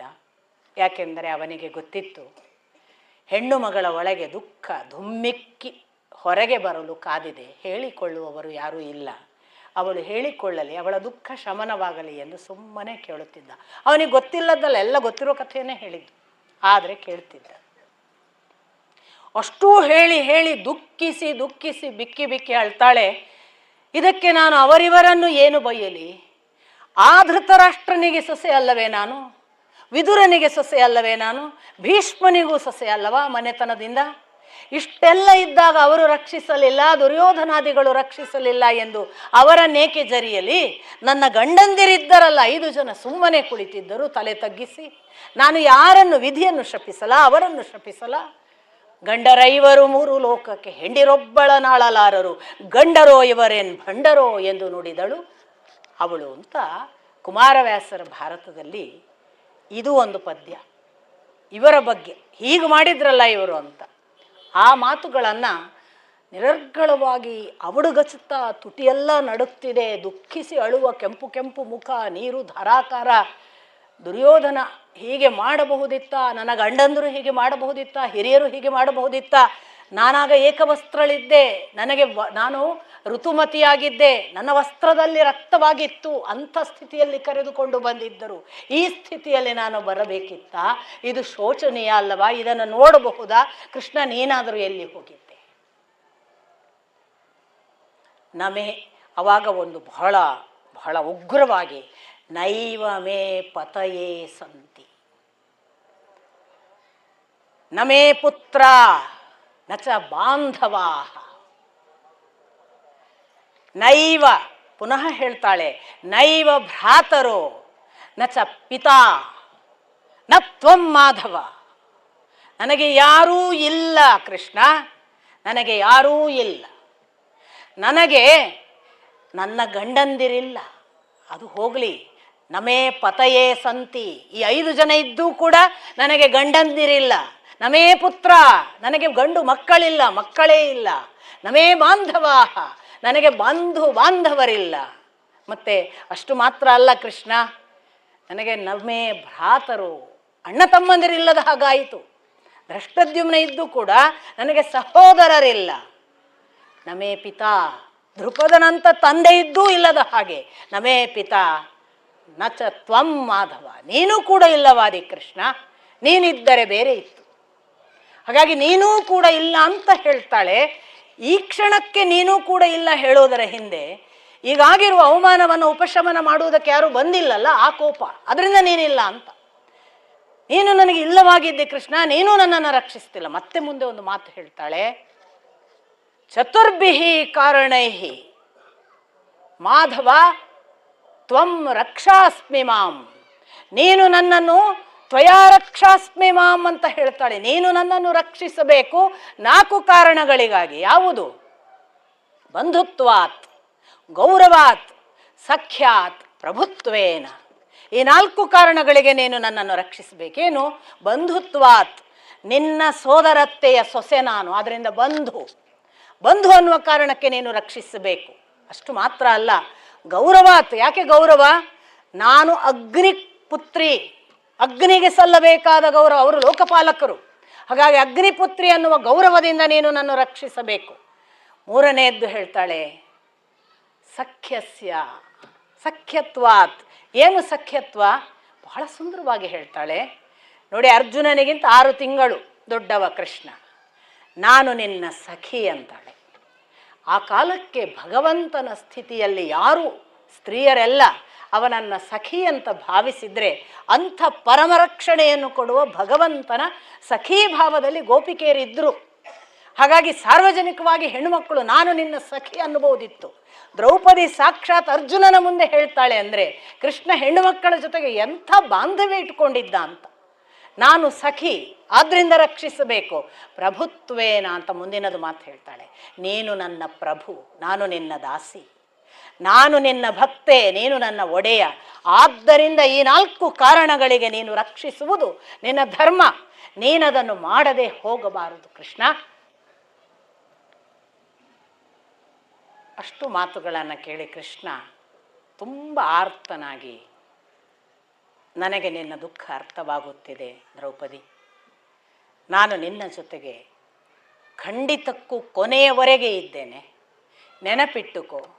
ಯಾವ ಗಂಡುಸರ ಕಾರಣವಾಗಿ ನೀನೀಗ ಅಳುತ್ತಿದ್ದೀಯಲ್ಲ, ಆ ದುರ್ಯೋಧನಾದಿಗಳು ಮಾಡಿದ ಶಕುನಿ, ದ್ರೋಣ, ಶಕುನಿ, ದುಶ್ಯಾಸನ, ಆ ಕಾರಣವಾಗಿ ನೀನೇನು ಅಳುತ್ತಿದ್ದೀಯಲ್ಲ, ಕರ್ಣ, ಶಕುನಿ, ದುಶ್ಯಾಸನ ಅನ್ನುವ ಆ ದುಷ್ಟರೂ ಕೂಡ ಒಂದು ದಿನ ನಮ್ಮ ಕಾರಣವಾಗಿ ಇಲ್ಲವಾಗಿ, ನೀನು ಅವರ ಕಾರಣವಾಗಿ ಅತ್ತೆಯಲ್ಲ, ಅದೇ ಕಾರಣವಾಗಿ ಅವನ ಹೆಂಡಂದಿರು ಅಳುತ್ತಾರೆ, ಅವರ ಹೆಂಡಂದಿರು ಅವರಿಲ್ಲವಾಗಿ ಅಳುತ್ತಾರೆ. ಇದು ನನ್ನ ಮಾತು. ಪರ್ವತ ಸೀಳಬಹುದು, ಸ್ವರ್ಗ ನೆಲಕ್ಕೆ ಬಂದು ಬೀಳಬಹುದು, ಸಮುದ್ರ ಒಣಗಬಹುದು, ನನ್ನ ಮಾತು ಸುಳ್ಳಾಗುವುದಿಲ್ಲ ದ್ರೌಪದಿ, ನೆನಪಿಟ್ಟುಕೋ. ಇಷ್ಟು ಪ್ರಮಾಣವಾಗಿ ಪ್ರತಿಜಾನೀಹಿ ಅಂತಾನೆ ಆಣೆ ಇಟ್ಟು ಹೇಳುತ್ತೇನೆ. ಇದು ಸತ್ಯದ ಮಾತು, ನಾನು ನಿನ್ನ ಜೊತೆಗಿದ್ದೇನೆ, ಈ ಅನ್ಯಾಯಕ್ಕೆ ಪ್ರತಿಭಟನೆ ಖಂಡಿತಕ್ಕೂ ಇದೆ, ನೀನು ಚಿಂತೆ ಮಾಡಬೇಡ. ಹೀಗೆ ಸಮಾಧಾನ ಮಾಡಿ ಮತ್ತೆ ಪುನಃ ಹೇಳ್ತಾನೆ, ನನಗೆ ಶಾಲ್ವನಿಂದ ತೊಂದರೆ ಬಂತು, ಆದ್ದರಿಂದ ನಾನಿರಲಿಲ್ಲ. ಶಾಲ್ವ ಯಾರು, ಯಾಕೆ ತೊಂದರೆ ಕೊಟ್ಟ? ಯುಧಿಷ್ಠಿರ ಕೇಳುವಾಗ ಶಿಶುಪಾಲನ ಮಿತ್ರ. ರಾಜಸೂಯ ಯಾಗದಲ್ಲಿ ಶಿಶುಪಾಲನನ್ನು ಕೊಂದ ಕಾರಣವಾಗಿ ರುಕ್ಮಿಣಿಯ ಅಣ್ಣ ರುಕ್ಮಿ ಇದ್ದಾನಲ್ಲ, ಅವನಿಗೆ ಮತ್ತು ಶಿಶುಪಾಲನಿಗೆ ಸ್ನೇಹಿತ ಈ ಸಾಲ್ವನಿಗೆ ಯಾವ ಪರಿಸಿಟ್ಟು ಅಂದರೆ, ಅವನು ಶಿವನನ್ನು ತಪಸ್ಸು ಮಾಡಿ ಒಂದು ಹಾರುವ ವಿಮಾನವನ್ನು ಕೂಡ ಉಡುಗೊರೆಯಾಗಿ ಪಡೆದಿರ್ತಾನೆ. ಹೀಗಾಗಿ ಮಾಯಾವಿದ್ಯೆ ಕೂಡ ಗೊತ್ತಿರುತ್ತೆ. ಅವನು ಮಾಯಾಯುದ್ಧ ಮಾಡಿ ಪ್ರದ್ಯುಮ್ನಾದಿಗಳನ್ನೆಲ್ಲ ಮೂರ್ಛೆ ಬರೆಸುವಷ್ಟು ಯುದ್ಧ ಮಾಡ್ತಾನೆ. ಕೃಷ್ಣ ಇನ್ನೂ ಇಲ್ಲಿರುವಾಗ, ಇಂದ್ರಪ್ರಸ್ಥದಲ್ಲಿರುವಾಗ ವಿಷಯ ಗೊತ್ತಾಗುತ್ತೆ. ಕೃಷ್ಣ ತಾನು ಅಲ್ಲಿಗೆ ಹೋದ ಮೇಲೆ ಅವನು ಎಲ್ಲೋ ಅಡಗಿ ಕೂತಿದ್ದಾನೆ ಅಂತ ಗೊತ್ತಾಗುತ್ತೆ. ಇವನು ಹುಡುಕಾಡ್ತಾನೆ, ಅವನು ದ್ವಾರಕೆಯ ಮಧ್ಯದ ಸಮುದ್ರದ ದ್ವೀಪದಲ್ಲಿ ಇದ್ದಾನೆ ಅಂತ ಗೊತ್ತಾಗಿ ಶಾಲ್ವನನ್ನ ಕೃಷ್ಣ ಯಾವ ಪರಿ ಯುದ್ಧ ಮಾಡಿ ಸೋಲಿಸಿದ, ಅದೊಂದು ಯುದ್ಧ ವಿವರಣೆಯೇ ಬಹಳ ಅದ್ಭುತವಾದ ಕೃಷ್ಣ ಮಾಡಿದ ಯುದ್ಧದ ವಿವರಣೆ. ಕೃಷ್ಣ ಕಡಿಮೆ ಯುದ್ಧ ಮಾಡಿರೋದು, ಸಣ್ಣದಿರುವಾಗ 8-11 ವರ್ಷದ ಒಳಗೆ ಎಲ್ಲ ಕೊಲೆಗಳು, ಆ ಬಳಿಕ ಬಹಳ ಕಡಿಮೆ, ಒಂದು ನರಕಾಸುರ ಬಿಟ್ಟರೆ ಹೀಗೆ ಶಾಲ್ವ ಅಪರೂಪಕ್ಕೆ ಅವನು ಯಾರನ್ನು ಕೊಂದದ್ದು ಕಡಿಮೆ, ಮತ್ತು ಎಲ್ಲ ಅವನು ರಾಕ್ಷಸರನ್ನು ಉದ್ಧರಿಸಲಿಕ್ಕೆ ಕೊಂದಿದ್ದಾನೆ ಹೊರತು ಯಾವುದರಿಂದಲೂ ಯಾವುದೋ ಪ್ರತಿಫಲ ಅಪೇಕ್ಷೆ ಇಲ್ಲ. ನೀವು ಯಾರನ್ನು ಬೇಕಾದರೆ ಹಳೆಯ ಬಾಲ್ಯದ ಅವನು ಮಾಡಿದ ಕೊಲೆಗಳನ್ನು ಲಿಸ್ಟ್ ಮಾಡಿ, ಅವೆಲ್ಲ ಅವರಿಗೆ ಮೋಕ್ಷ ಕೊಟ್ಟದ್ದು. ಅವ್ರು ಯಾವುದೋ ಪಾಪಕ್ಕೆ ಯಾವುದ್ಯಾವುದೋ ಆಕಾರ ತಳೆದು ಬಂದವರನ್ನ ಕೊಂದು ಅವರಿಗೆ ಒಂದು ಉತ್ಸಾಪ ಇರುತ್ತೆ, ಅದನ್ನು ಮಾಡಿರೋದು ಯಾರನ್ನು ಕೊಲೆ ಮಾಡಿದ್ದು. ಈ ಸಾಲ್ವನನ್ನ ಅವನು ಯಾವ ಮಟ್ಟಕ್ಕೆ ಕೃಷ್ಣನನ್ನ ಎದುರಿಸ್ತಾನೆ ಅಂತಂದ್ರೆ, ಅವನು ಯಾವ ಕೋಪ, ಉಗ್ರತ್ವ, ಜೊತೆಗೆ ತಪಸ್ಸಿನ ಬಲ, ಉಮಾಪತಿ ಕೊಟ್ಟಂತಹ ವಿಮಾನದ ಫಲ ಎಲ್ಲವನ್ನ ಇಟ್ಕೊಂಡು ಯಾವ ಪರಿ ಕಾಡ್ತಾನೆ ಅಂತಂದ್ರೆ, ಒಂದು ಸಂದರ್ಭದಲ್ಲಿ ಒಬ್ಬ ಮುದುಕನ ಮೂಲಕ ಹೇಳಿಸಿ ಕಳಿಸ್ತಾನೆ ವಸುದೇವ ಕೊಲೆಯಾದ ಅಂತ. ಪ್ರದ್ಯುಮ್ನ ಮೂರ್ಛೆಯಿಂದ ಎದ್ದದ್ದು ಒಂದು ಘಟನೆ ಇರ್ತದೆ, ಇನ್ನೊಂದು ವಸುದೇವ ಕೊಲೆ ಆದ, ನಿನ್ನ ಅಪ್ಪ ಕೊಲೆ ಆದ ಅಂತ. ಇವನ ಅಪ್ಪ ಕೊಂದ ಅಂತ ಅಂದ್ಕೊಳ್ಳಿ, ಇವಾಗ ಯುದ್ಧ ವಿಮುಖನಾಗ್ತಾನೆ ಅಂತ ಅವನು ಅದನ್ನು ಮಾಡ್ತಾನೆ. ಕೃಷ್ಣ ಏನಾದರೂ ಆಗಲಿ, ನಾನು ಇವನನ್ನು ಮುಗಿಸಿಯೇ ನನ್ನ ಅಪ್ಪನ ಹತ್ರ ಹೋಗಿ, ಯಾಕಂದರೆ ಕೃಷ್ಣನಿಗೂ ಕೂಡ ಅದು ಹೌದಾ ಅಲ್ವಾ ಅನ್ನುವ ವಿಶ್ಲೇಷಣೆ ಮಾಡುವಷ್ಟು ಸಮಯ ಇಲ್ಲ. ನಿಮಗೆ ಗೊತ್ತಿರಬಹುದು, ರಾಮನಿಗೂ ಕೂಡ ಹೀಗೆ ಸೀತೆ ಇಲ್ಲ, ಕೊಂದರು ಅವರು, ರಾವಣ ಮೊದಲಾದವರು ಕೊಂದರು ಅಂತ ಅವನ ಮುಂದೆ ಸೀತೆಯ ಶಿರ ತಂದು ಬಿಡುವುದೆಲ್ಲ ಕಥೆಗಳು ಇವೆ ಇಂದ್ರಜಿತು ಯುದ್ಧ ಮಾಡುವ ಸಂದರ್ಭದಲ್ಲಿ. ಆಗ ಸಾಕ್ಷಾತ್ ರಾಮ ನಂಬ್ತಾನೆ. ಇದು ಆ ಕ್ಷಣಕ್ಕೆ ವಿಶ್ಲೇಷಣೆ ಮಾಡುವ ಪರಿಸ್ಥಿತಿ ಇಲ್ಲಲ್ಲ, ಅಂಥದ್ದೊಂದು ಘಟನೆ. ಹಾಗೆ ಕೃಷ್ಣನಿಗೆ ಅಂಥ ಘಟನೆ ಆಗುತ್ತೆ. ಕೃಷ್ಣ ಮತ್ತೆ ಸಾಲ್ವನ ಜೊತೆಗೆ ಹೇಗಾದರೂ ಆಗಲಿ ಮುಕ್ತಾಯ ಆದಮೇಲೆ ನೋಡೋಣ ಅಂತ ಹೇಳಿ ಹೋರಾಟ ಮಾಡಿದರೆ ಅವನ ಕಣ್ಣು ಮುಂದೆ ವಸುದೇವನ ಹೆಣವನ್ನು ಬೀಳಿಸಲಾಗ್ತದೆ. ಮಾಯಾಯುದ್ಧ ಗೊತ್ತಿತ್ತು ಅವನಿಗೆ. ಇಂಥ ಸಾಲ್ವನನ್ನು ಕೊಂದ ಅನ್ನುವುದು ಒಂದು ವಿಶೇಷ ವಿವರಣೆಯಾಗಿ ಕೃಷ್ಣನ ಮುಖಾಂತರವೇ ಹೇಳಿಸ್ತಾರೆ. ಪ್ರಥಮ ತನ್ನ ಯುದ್ಧವನ್ನು ತಾನೇ ಕೃಷ್ಣ ಹೇಳಿದ್ದು, ಅದು ಯುಧಿಷ್ಠಿರನಿಗೆ, ಅಷ್ಟು ಜನ ಪಾಂಡವರಿಗೆ ಇಷ್ಟು ಹೇಳಿ ಅವನು ಹೊರಡ್ತಾನೆ, ನಾನಿನ್ನು ಹೊರಡ್ತೇನೆ ಅಂತ ಹೊರಡುವಾಗ ಸುಭದ್ರೆಯನ್ನು ಅಭಿಮನ್ಯುವನ್ನು ಕೃಷ್ಣ ಕರ್ಕೊಂಡು ಹೋಗ್ತೇನೆ ಅಂತಾನೆ. ಪಾಂಚಾಲಿಗೆ ಹುಟ್ಟಿದ 5 ಜನ ಪ್ರತಿವಿಂಧ್ಯಾಸುತ ಸೋಮ ನಾನು ಹೇಳಿದೆ ಅಲ್ಲ, ಆ ಶ್ರುತಕೀರ್ತಿ ಶತಾನೇಕ ಮತ್ತು ಶ್ರುತಕರ್ಮನನ್ನು ನಾನು ಕರ್ಕೊಂಡು ಹೋಗ್ತೇನೆ ಅಂತ ಧೃಷ್ಟದ್ಯುಮ್ನ, ಯಾಕೆ ಅಜ್ಜನ ಮನೆ ಸೋದರ ಮಾವ ಇವನು, ಪಾಂಚಾಲಿಯ ಅಣ್ಣ, ಅವನು ನಾನು ಕರ್ಕೊಂಡು ಹೋಗ್ತೇನೆ ಅಂತ ಕರ್ಕೊಂಡು ಹೋಗ್ತಾನೆ. ನಕುಲನ ಹೆಂಡತಿಯನ್ನು ದೃಷ್ಟಕೇತು ಚೇದಿರಾಜದ ದೊರೆ ಅವನ ತಂಗಿಯೇ ನಕುಲನ ಹೆಂಡತಿ ಆದ್ರಿಂದ ಅವು ಕರ್ಕೊಂಡು ಹೋಗ್ತಾನೆ. ಹೀಗಾಗಿ ಕುಂತಿ ಮೊದಲೇ ಇಲ್ಲ, ಹೀಗಾಗಿ 5+1 ಮತ್ತಿಷ್ಟು ಬ್ರಾಹ್ಮಣರು, ಇಷ್ಟೇ ಜನ ಉಳಿತಾರೆ. ಇಷ್ಟಾಗುವಾಗ ತಾವು ಜಾಗ ಬದಲಾಯಿಸಬೇಕು, ಒಂದೇ ಕಡೆ ಇರಬಾರ್ದು, ಕಾಮ್ಯಕವನ ಸಾಕು ಅಂತ ಅನಿಸುತ್ತೆ. ಆಗ ದ್ವೈತವನಕ್ಕೆ ಹೋಗೋಣ ಅಂತ ಯುಧಿಷ್ಠಿರ ತೀರ್ಮಾನ ಮಾಡ್ತಾನೆ. ದ್ವೈತವನಕ್ಕೆ ಹೋಗ್ತಾರೆ. ಆ ದ್ವೈತವನಕ್ಕೆ ಹೋದಾಗ ಅಲ್ಲಿ ಒಂದು ಸಂದರ್ಭ ಬರುತ್ತೆ, ಮಾತುಕತೆ. ಅವರು ಎಷ್ಟು ಮಾತಾಡ್ತಾರೆ ಅಂತಂದರೆ, ಪ್ರಥಮದಲ್ಲಿ ಮಾತಾಡೋದು ತುಂಬ ಅದ್ಭುತವಾಗಿದೆ, ದಯವಿಟ್ಟು ಓದಿ. ಅಂದರೆ ಒಬ್ಬ ಯುಧಿಷ್ಠಿರನನ್ನು ನಿಲ್ಲಿಸಿ ಯಾರೆಲ್ಲ ಏನೇನು ಮಾತುಗಳನ್ನು ಆಡ್ತಾರೆ ಅದನ್ನೆಲ್ಲ ಅವನು ಹೇಗೆ ಶಾಂತವಾಗಿ ಕೇಳ್ತಾನೆ ಅನ್ನೋದಕ್ಕಾಗಿ ಓದಿ. ಒಬ್ಬ ಅಣ್ಣನನ್ನು ತಂಗಿ, ಹೆಂಡತಿ, ತಮ್ಮ ಯಾರ್ಯಾರಿದ್ದಾರೆ ಹೇಗೆಲ್ಲ ಛೇಡಿಸ್ತಾರೆ ಅಥವಾ ಬೈತಾರೆ, ದೂಷಿಸ್ತಾರೆ, ಅದೆಲ್ಲವನ್ನು ಹೇಳುವಂಥ ಒಂದು ಭಾಗವಾಗಿ ನೋಡಿ. ತುಂಬ ಕಠೋರವಾಗಿ ಬೈಯುವುದಕ್ಕೆ ಪ್ರಾರಂಭ ಮಾಡುವುದು ದ್ರೌಪದಿ. ಕ್ಷತ್ರಿಯನಿಗೆ ಕೋಪ ಅವನ ಅಲಂಕಾರ, ಕೋಪವಿಲ್ಲದ ಕ್ಷತ್ರಿಯ ಎಂದರೆ ಅವನು ಇದ್ದು ಇಲ್ಲದ ಹಾಗೆ, ನಿನಗೆ ಕೋಪವೇ ಬರೋದಿಲ್ವಾ ಅಂತ ಒಂದಿಷ್ಟು ದೂಷಿಸ್ತಾಳೆ. ಅಂದು ದ್ಯೂತದಲ್ಲಿ ಶಕುನಿ ಮೋಸ ಮಾಡಿದಾಗ ಕೋಪ ಬರಲಿಲ್ವಾ? ನನ್ನನ್ನು ಬಟ್ಟೆ ಹಿಡಿದು ಎಳೆಯುವಾಗ ಕೋಪ ಬರಲಿಲ್ವಾ? ನನ್ನ ಮುಂದಲೆಗೆ ಕೈ ಹಾಕಿ ಸೆಳೆಯುವಾಗ ಕೋಪ ಬರಲಿಲ್ವಾ? ಇಷ್ಟು ಜನ ಅಸಹಾಯಕರಾಗಿ ನಿನ್ನ ತಮ್ಮಂದಿರನ್ನು ಕೂಡಿಸಿ ಅವರನ್ನೂ ಕೂಡ ದಾಸ್ಯಕ್ಕೆ ಸೆಳೆದಾಗ ಕೋಪ ಬರಲಿಲ್ವಾ? ಬೇಡ, ನಮ್ಮನ್ನು ದ್ಯೂತ ಮುಗಿಸಿ ಹೋಗುವಂಥ ವನವಾಸಕ್ಕೆ ಅಟ್ಟಿದರಲ್ಲ, ಆಗಲೂ ಈ ವನವಾಸ ನನ್ನ ತಮ್ಮಂದಿರಿಗೆ ಪ್ರಾಪ್ತಿಯಾಯಿತಲ್ಲ ಅಂತ ಕೋಪ ಬರಲಿಲ್ವಾ? ಕೋಪವೇ ಬಾರದೇ ಇರುವ ನೀನೆಂಥ ಕ್ಷತ್ರಿಯ ಅಂತ ಕೇಳ್ತಾರೆ. ಕಾಶ್ಯಪರ ಕ್ಷಮಾ ಗೀತಾ ಅನ್ನುವ ಒಂದು ಸ್ತೋತ್ರವನ್ನೇ ಆಗ ಧರ್ಮಜ ಉಚ್ಚರಿಸ್ತಾನೆ.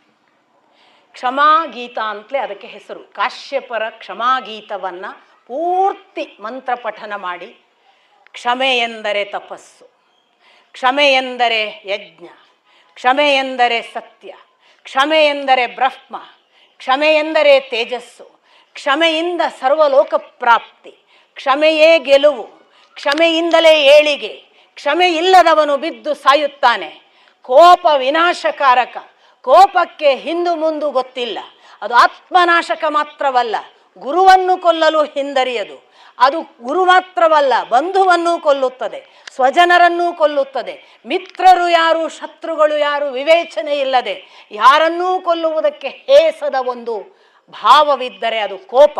ಕೋಪ ಎಂದೂ ಏಳಿಗೆಯಲ್ಲ, ಕೋಪ ಎಂದೂ ಪ್ರಶಂಸನೀಯವಲ್ಲ. ಕೋಪವನ್ನು ಹೊಗಳಬೇಡ ದ್ರೌಪದಿ, ಕ್ಷಮಿಸು. ಕ್ಷಮೆ ಕ್ಷಮೆ ಒಂದೇ ಸತ್ಯ. ಓದಬೇಕು, ಇವತ್ತಿನ ಲೋಕದಲ್ಲಂತೂ ಖಂಡಿತ ಓದಬೇಕು. ನಾವು ಎಷ್ಟು ಎಷ್ಟು ಈಚೆಗೆ ಬಂದಿದ್ದೇವೆ ಧರ್ಮ ಬಿಟ್ಟು ಅಂತ. ಯಾವ ಮಟ್ಟ ಹೇಳ್ತಾನೆ ಅವನು, ಯಾವ ಮಟ್ಟಕ್ಕೆ ಕ್ಷಮೆ ಯಾಕೆ ಅನಿವಾರ್ಯ ಅಂತ ಎಷ್ಟು ಸುಂದರವಾಗಿ ಹೇಳ್ತಾನೆ. ಅವಳು ಹೇಳ್ತಾಳೆ, ಕ್ಷಮೆ ಧರ್ಮ ಎಷ್ಟು ದಿನ ನಡೆದೀತು, ನಿನ್ನ ಧರ್ಮ ನಿನಗೇನು ಮಾಡಿತು? ನೀನು ಧರ್ಮನಿಷ್ಠನಿದ್ದೀಯಲ್ಲ, ಧರ್ಮೋ ರಕ್ಷತಿ ರಕ್ಷಿತಃ ಅನ್ನುತ್ತಾರೆ, ಸುಳ್ಳಾಯಿತಲ್ಲ ನಿನ್ನ ಪಾಲಿಗೆ? ಇಷ್ಟು ಧರ್ಮ ರಕ್ಷಿಸಿದ್ದಿ, ಯಾವ ಧರ್ಮ ರಕ್ಷಿಸಿತು ನಿನ್ನನ್ನು? ಬಂತಲ್ಲ ಕಾಡಿನ ಜೀವನ, ಯಾವ ಪಾಪಕ್ಕೆ ಏನು ಧರ್ಮ ತಪ್ಪಿದ್ದಿ?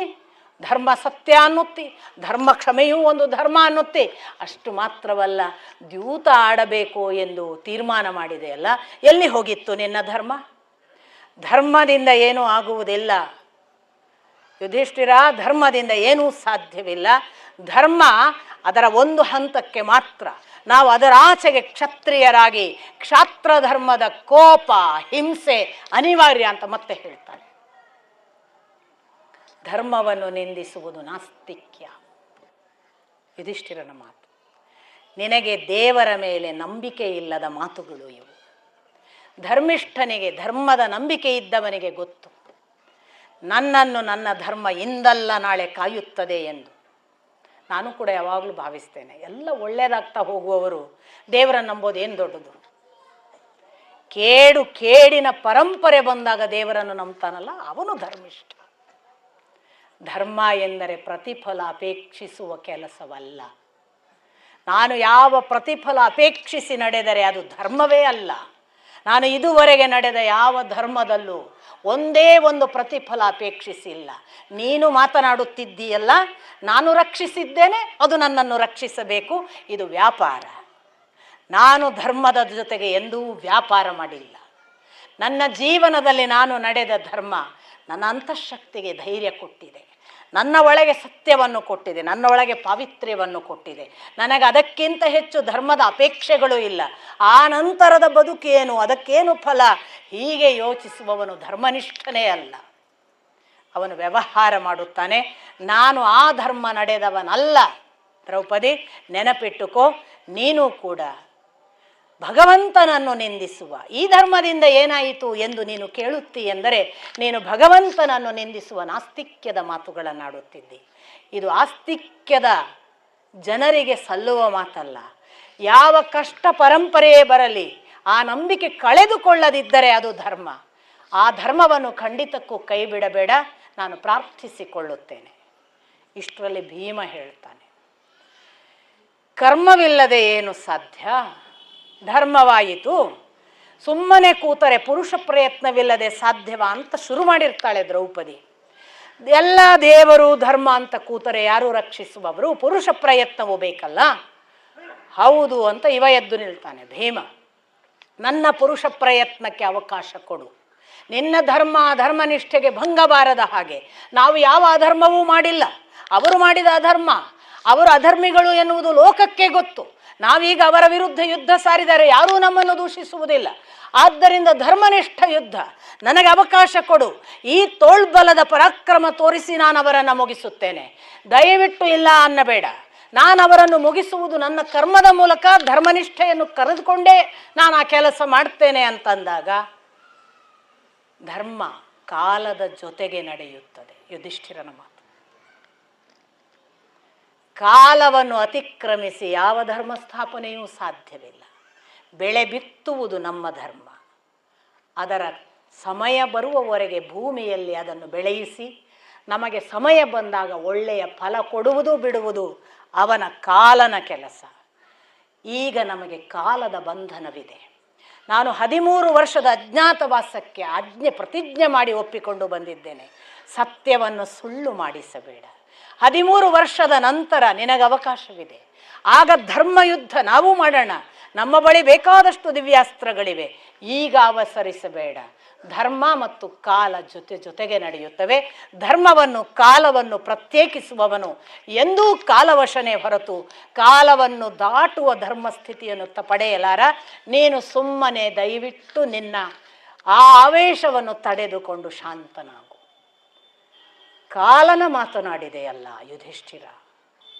13 ವರ್ಷ ನಾವು ಬದುಕಿರುತ್ತೇವೆ ಎಂದು ಏನು ಖಚಿತ? ಸಾಯಬಹುದಲ್ಲ. ಈಗಲೇ 13 ತಿಂಗಳಾಯಿತು. 13 ತಿಂಗಳಲ್ಲೇ ಬೇಸತ್ತಿದ್ದೇವೆ. ಇನ್ನೆಷ್ಟು ಕಾಡಿನ ಜೀವನಕ್ಕೆ ಹೊಂದಿಕೊಂಡು ಬದುಕಿಯೇವು ಏನು ಗೊತ್ತು? ಯಾವ ಹಿಂಸ ಮೃಗಗಳ ಆಹಾರವಾಗಬಹುದು ಯಾರಿಗೆ ಗೊತ್ತು? ಸತ್ತ ಮೇಲೆ ಏನು ಉಳಿಯಿತು? ಸತ್ತ ಮೇಲೆ ಅಲ್ಲಿ ನೋಡುವುದೇನಿದೆ? ನೋಡಬೇಕಾದದ್ದು ಇಲ್ಲಿಯೇ. ಕಾಲನ ಮಾತನಾಡುವ ನಿನಗೆ ಈ ಎಚ್ಚರ ಹೇಗೆ ತಪ್ಪಿತು? ನಾಳೆ ಅನ್ನುವುದು ನಮ್ಮ ವಶವಲ್ಲ. ನಾವು ಬದುಕದೇ ಹೋದರೆ ನಮಗಿದು ಸಾಧ್ಯವಿಲ್ಲ ಅನ್ನುವ ಒಂದು ಸಣ್ಣ ಯೋಚನೆ ಕ್ಷತ್ರಿಯನಾಗಿ ನೀನು ಮಾಡುವುದಿಲ್ಲವೇ?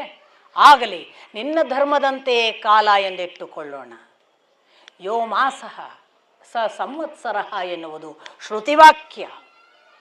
ಯಾವುದು ತಿಂಗಳೋ ಅದು ಒಂದು ವರ್ಷ ಎಂದು ಭಾವಿಸಬಹುದು ಆಪತ್ಕಾಲದಲ್ಲಿ ಎಂದು ಶ್ರುತಿ ಹೇಳುತ್ತದೆ. 13 ತಿಂಗಳು ಎಂದರೆ 1 ವರ್ಷ ಕಳೆದಿದೆ. 1 ವರ್ಷ ಕಳೆದಿದೆ. 1 ವರ್ಷವನ್ನು 13 ವರ್ಷ ಎಂದು ನಾವು ಮಾಡಿದ ಪ್ರತಿಜ್ಞೆಗೆ ಅನುಗುಣವಾಗಿ ಭಾವಿಸಬಹುದು ಎಂದು ಶ್ರುತಿಯೇ ಹೇಳಿರುವಾಗ ಧರ್ಮನಿಷ್ಠೆಯೂ ಆಯಿತಲ್ಲ. 13 ತಿಂಗಳಿನ ಈ ಹೊತ್ತಿಗೆ ಯುದ್ಧ ಮಾಡಲು ಅವಕಾಶ ಕೊಡು. ಯುಧಿಷ್ಠಿರ ಹೇಳ್ತಾನೆ, ಅವಸರಿಸಬೇಡ. ನಾವಿರುವುದು ಕೇವಲ 5 ಜನ. ಅವರು ದುರ್ಯೋಧನ ಮಾತ್ರ ನಿಲ್ಲ. ಗೆದ್ದವರ ಹಿಂದೆ ಸರ್ವರೂ ಬೆನ್ನು ಹತ್ತುತ್ತಾರೆ. ನಮಗಿಷ್ಟವಾದವರೂ ಈಗ ಅವರ ಪಕ್ಷ ಸೇರಿರುತ್ತಾರೆ. ಯಾಕೆಂದರೆ ಲೋಕವೇ ಹಾಗೆ. ಯಾರು ಗೆದ್ದಿದ್ದಾನಲ್ಲ ಅವನೇ ದೊರೆ. ಈಗ ನೀನೊಮ್ಮೆ ತಿರುಗಾಡಿ ಬಾ. ಪಾಂಡವರು ನಾವು ನಗಣ್ಯರಾಗಿ ಉಳಿದಿರುತ್ತೇವೆ. ದುರ್ಯೋಧನಾದಿಗಳು ಪ್ರಬಲ ಶತ್ರು ಪಡೆಗಳನ್ನೆಲ್ಲ ಸೇರಿಸಿಕೊಂಡು ನಮ್ಮಕ್ಕಿಂತ ಬಲಿಷ್ಠರಾಗಿರುತ್ತಾರೆ.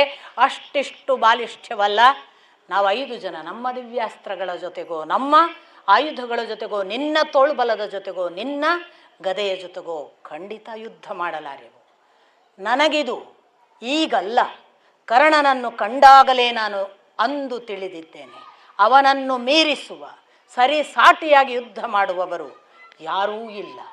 ಭೀಷ್ಮ, ದ್ರೋಣ, ಕರ್ಣ, ಕೃಪರು ಸಾಮಾನ್ಯರಲ್ಲ. ನಾವು ತಿಳಿದಷ್ಟು ಸುಲಭವಾಗಿ ಯುದ್ಧ ಮಾಡುವ ಸಾಧ್ಯತೆ ನಮಗಿಲ್ಲ. ಇದು ನನಗೆ ನನ್ನ ಕಣ್ಣಿಗೆ ಹೊಳೆದಿರುವ ಸತ್ಯ, ನನ್ನ ದಿವ್ಯದೃಷ್ಟಿಯಿಂದ ನಾನು ತಿಳಿದಿದ್ದೇನೆ. ಆದ್ದರಿಂದ ಅವಸರಿಸಬೇಡ ಭೀಮ, ನಮಗೆ ಕಾಲ ಕೂಡಿ ಬರುವವರೆಗೆ ಶಾಂತನಾಗು. ವೇದವ್ಯಾಸರಿಗೆ ಯುಧಿಷ್ಠಿರನ ಈ ಭಯ ತನ್ನ ದಿವ್ಯದೃಷ್ಟಿಯಿಂದ ಗೊತ್ತಾಗುತ್ತೆ. ಸ್ವಲ್ಪ ಈ ಮಾತು ಕೇಳಿದಾಗ ಭೀಮ ಕೂಡ ಕಂಪಿಸಿದ್ದನ್ನು ನೋಡ್ತಾರೆ. ನೋಡಿ ಅವರು ಕೆಳಗೆ ಬರ್ತಾರೆ. ಬಂದು, ನೀನೀಗ ಆಯುಧದ ಭಯಗಳನ್ನು, ಶತ್ರುಪಡೆಯ ಬಲಿಷ್ಠ ಶಕ್ತಿಯನ್ನು ಹೇಳಿ ಒಂದಿಷ್ಟು ತತ್ತರಿಸಿದೆ, ಬಾಯಿಲ್ಲಿ ಅಂತ ಏಕಾಂತಕ್ಕೆ ಕರ್ಕೊಂಡು ಹೋಗ್ತಾರೆ. ಕರ್ಕೊಂಡು ಹೋಗಿ ನಿನಗೊಂದು ಪ್ರತಿಸ್ಪೃತಿ ಎನ್ನುವ ವಿದ್ಯೆಯನ್ನು ಉಪದೇಶಿಸುತ್ತೇನೆ. ಈ ವಿದ್ಯೆಯನ್ನು ನೀನು ಅರ್ಜುನನಿಗೆ ಉಪದೇಶಿಸು ಒಂದು ದಿನ ಏಕಾಂತದಲ್ಲಿ.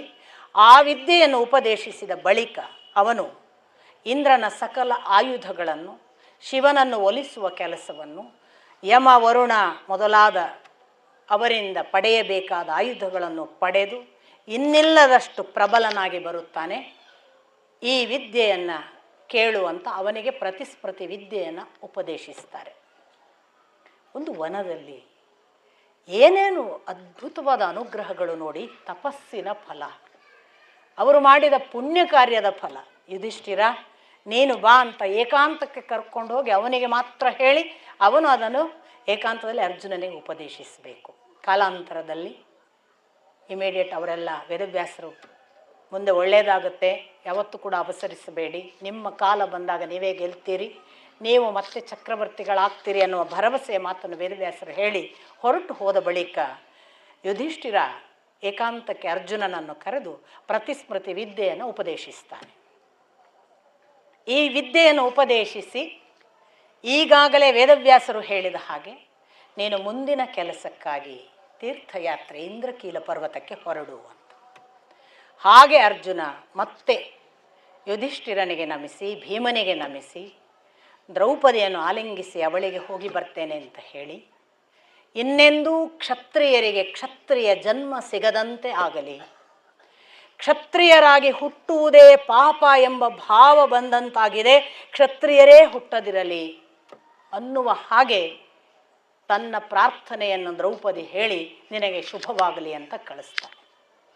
ಹಾಗೆ ದ್ರೌಪದಿಯ ಆಲಿಂಗನದ ನಂತರ ನಕುಲ ಸಹದೇವರನ್ನು ಗಾಢವಾಗಿ ಆಲಿಂಗಿಸಿ ಧೌಮ್ಯರ ಆಶೀರ್ವಾದ ಪಡೆದು ಅರ್ಜುನ ಹೊರಡ್ತಾನೆ.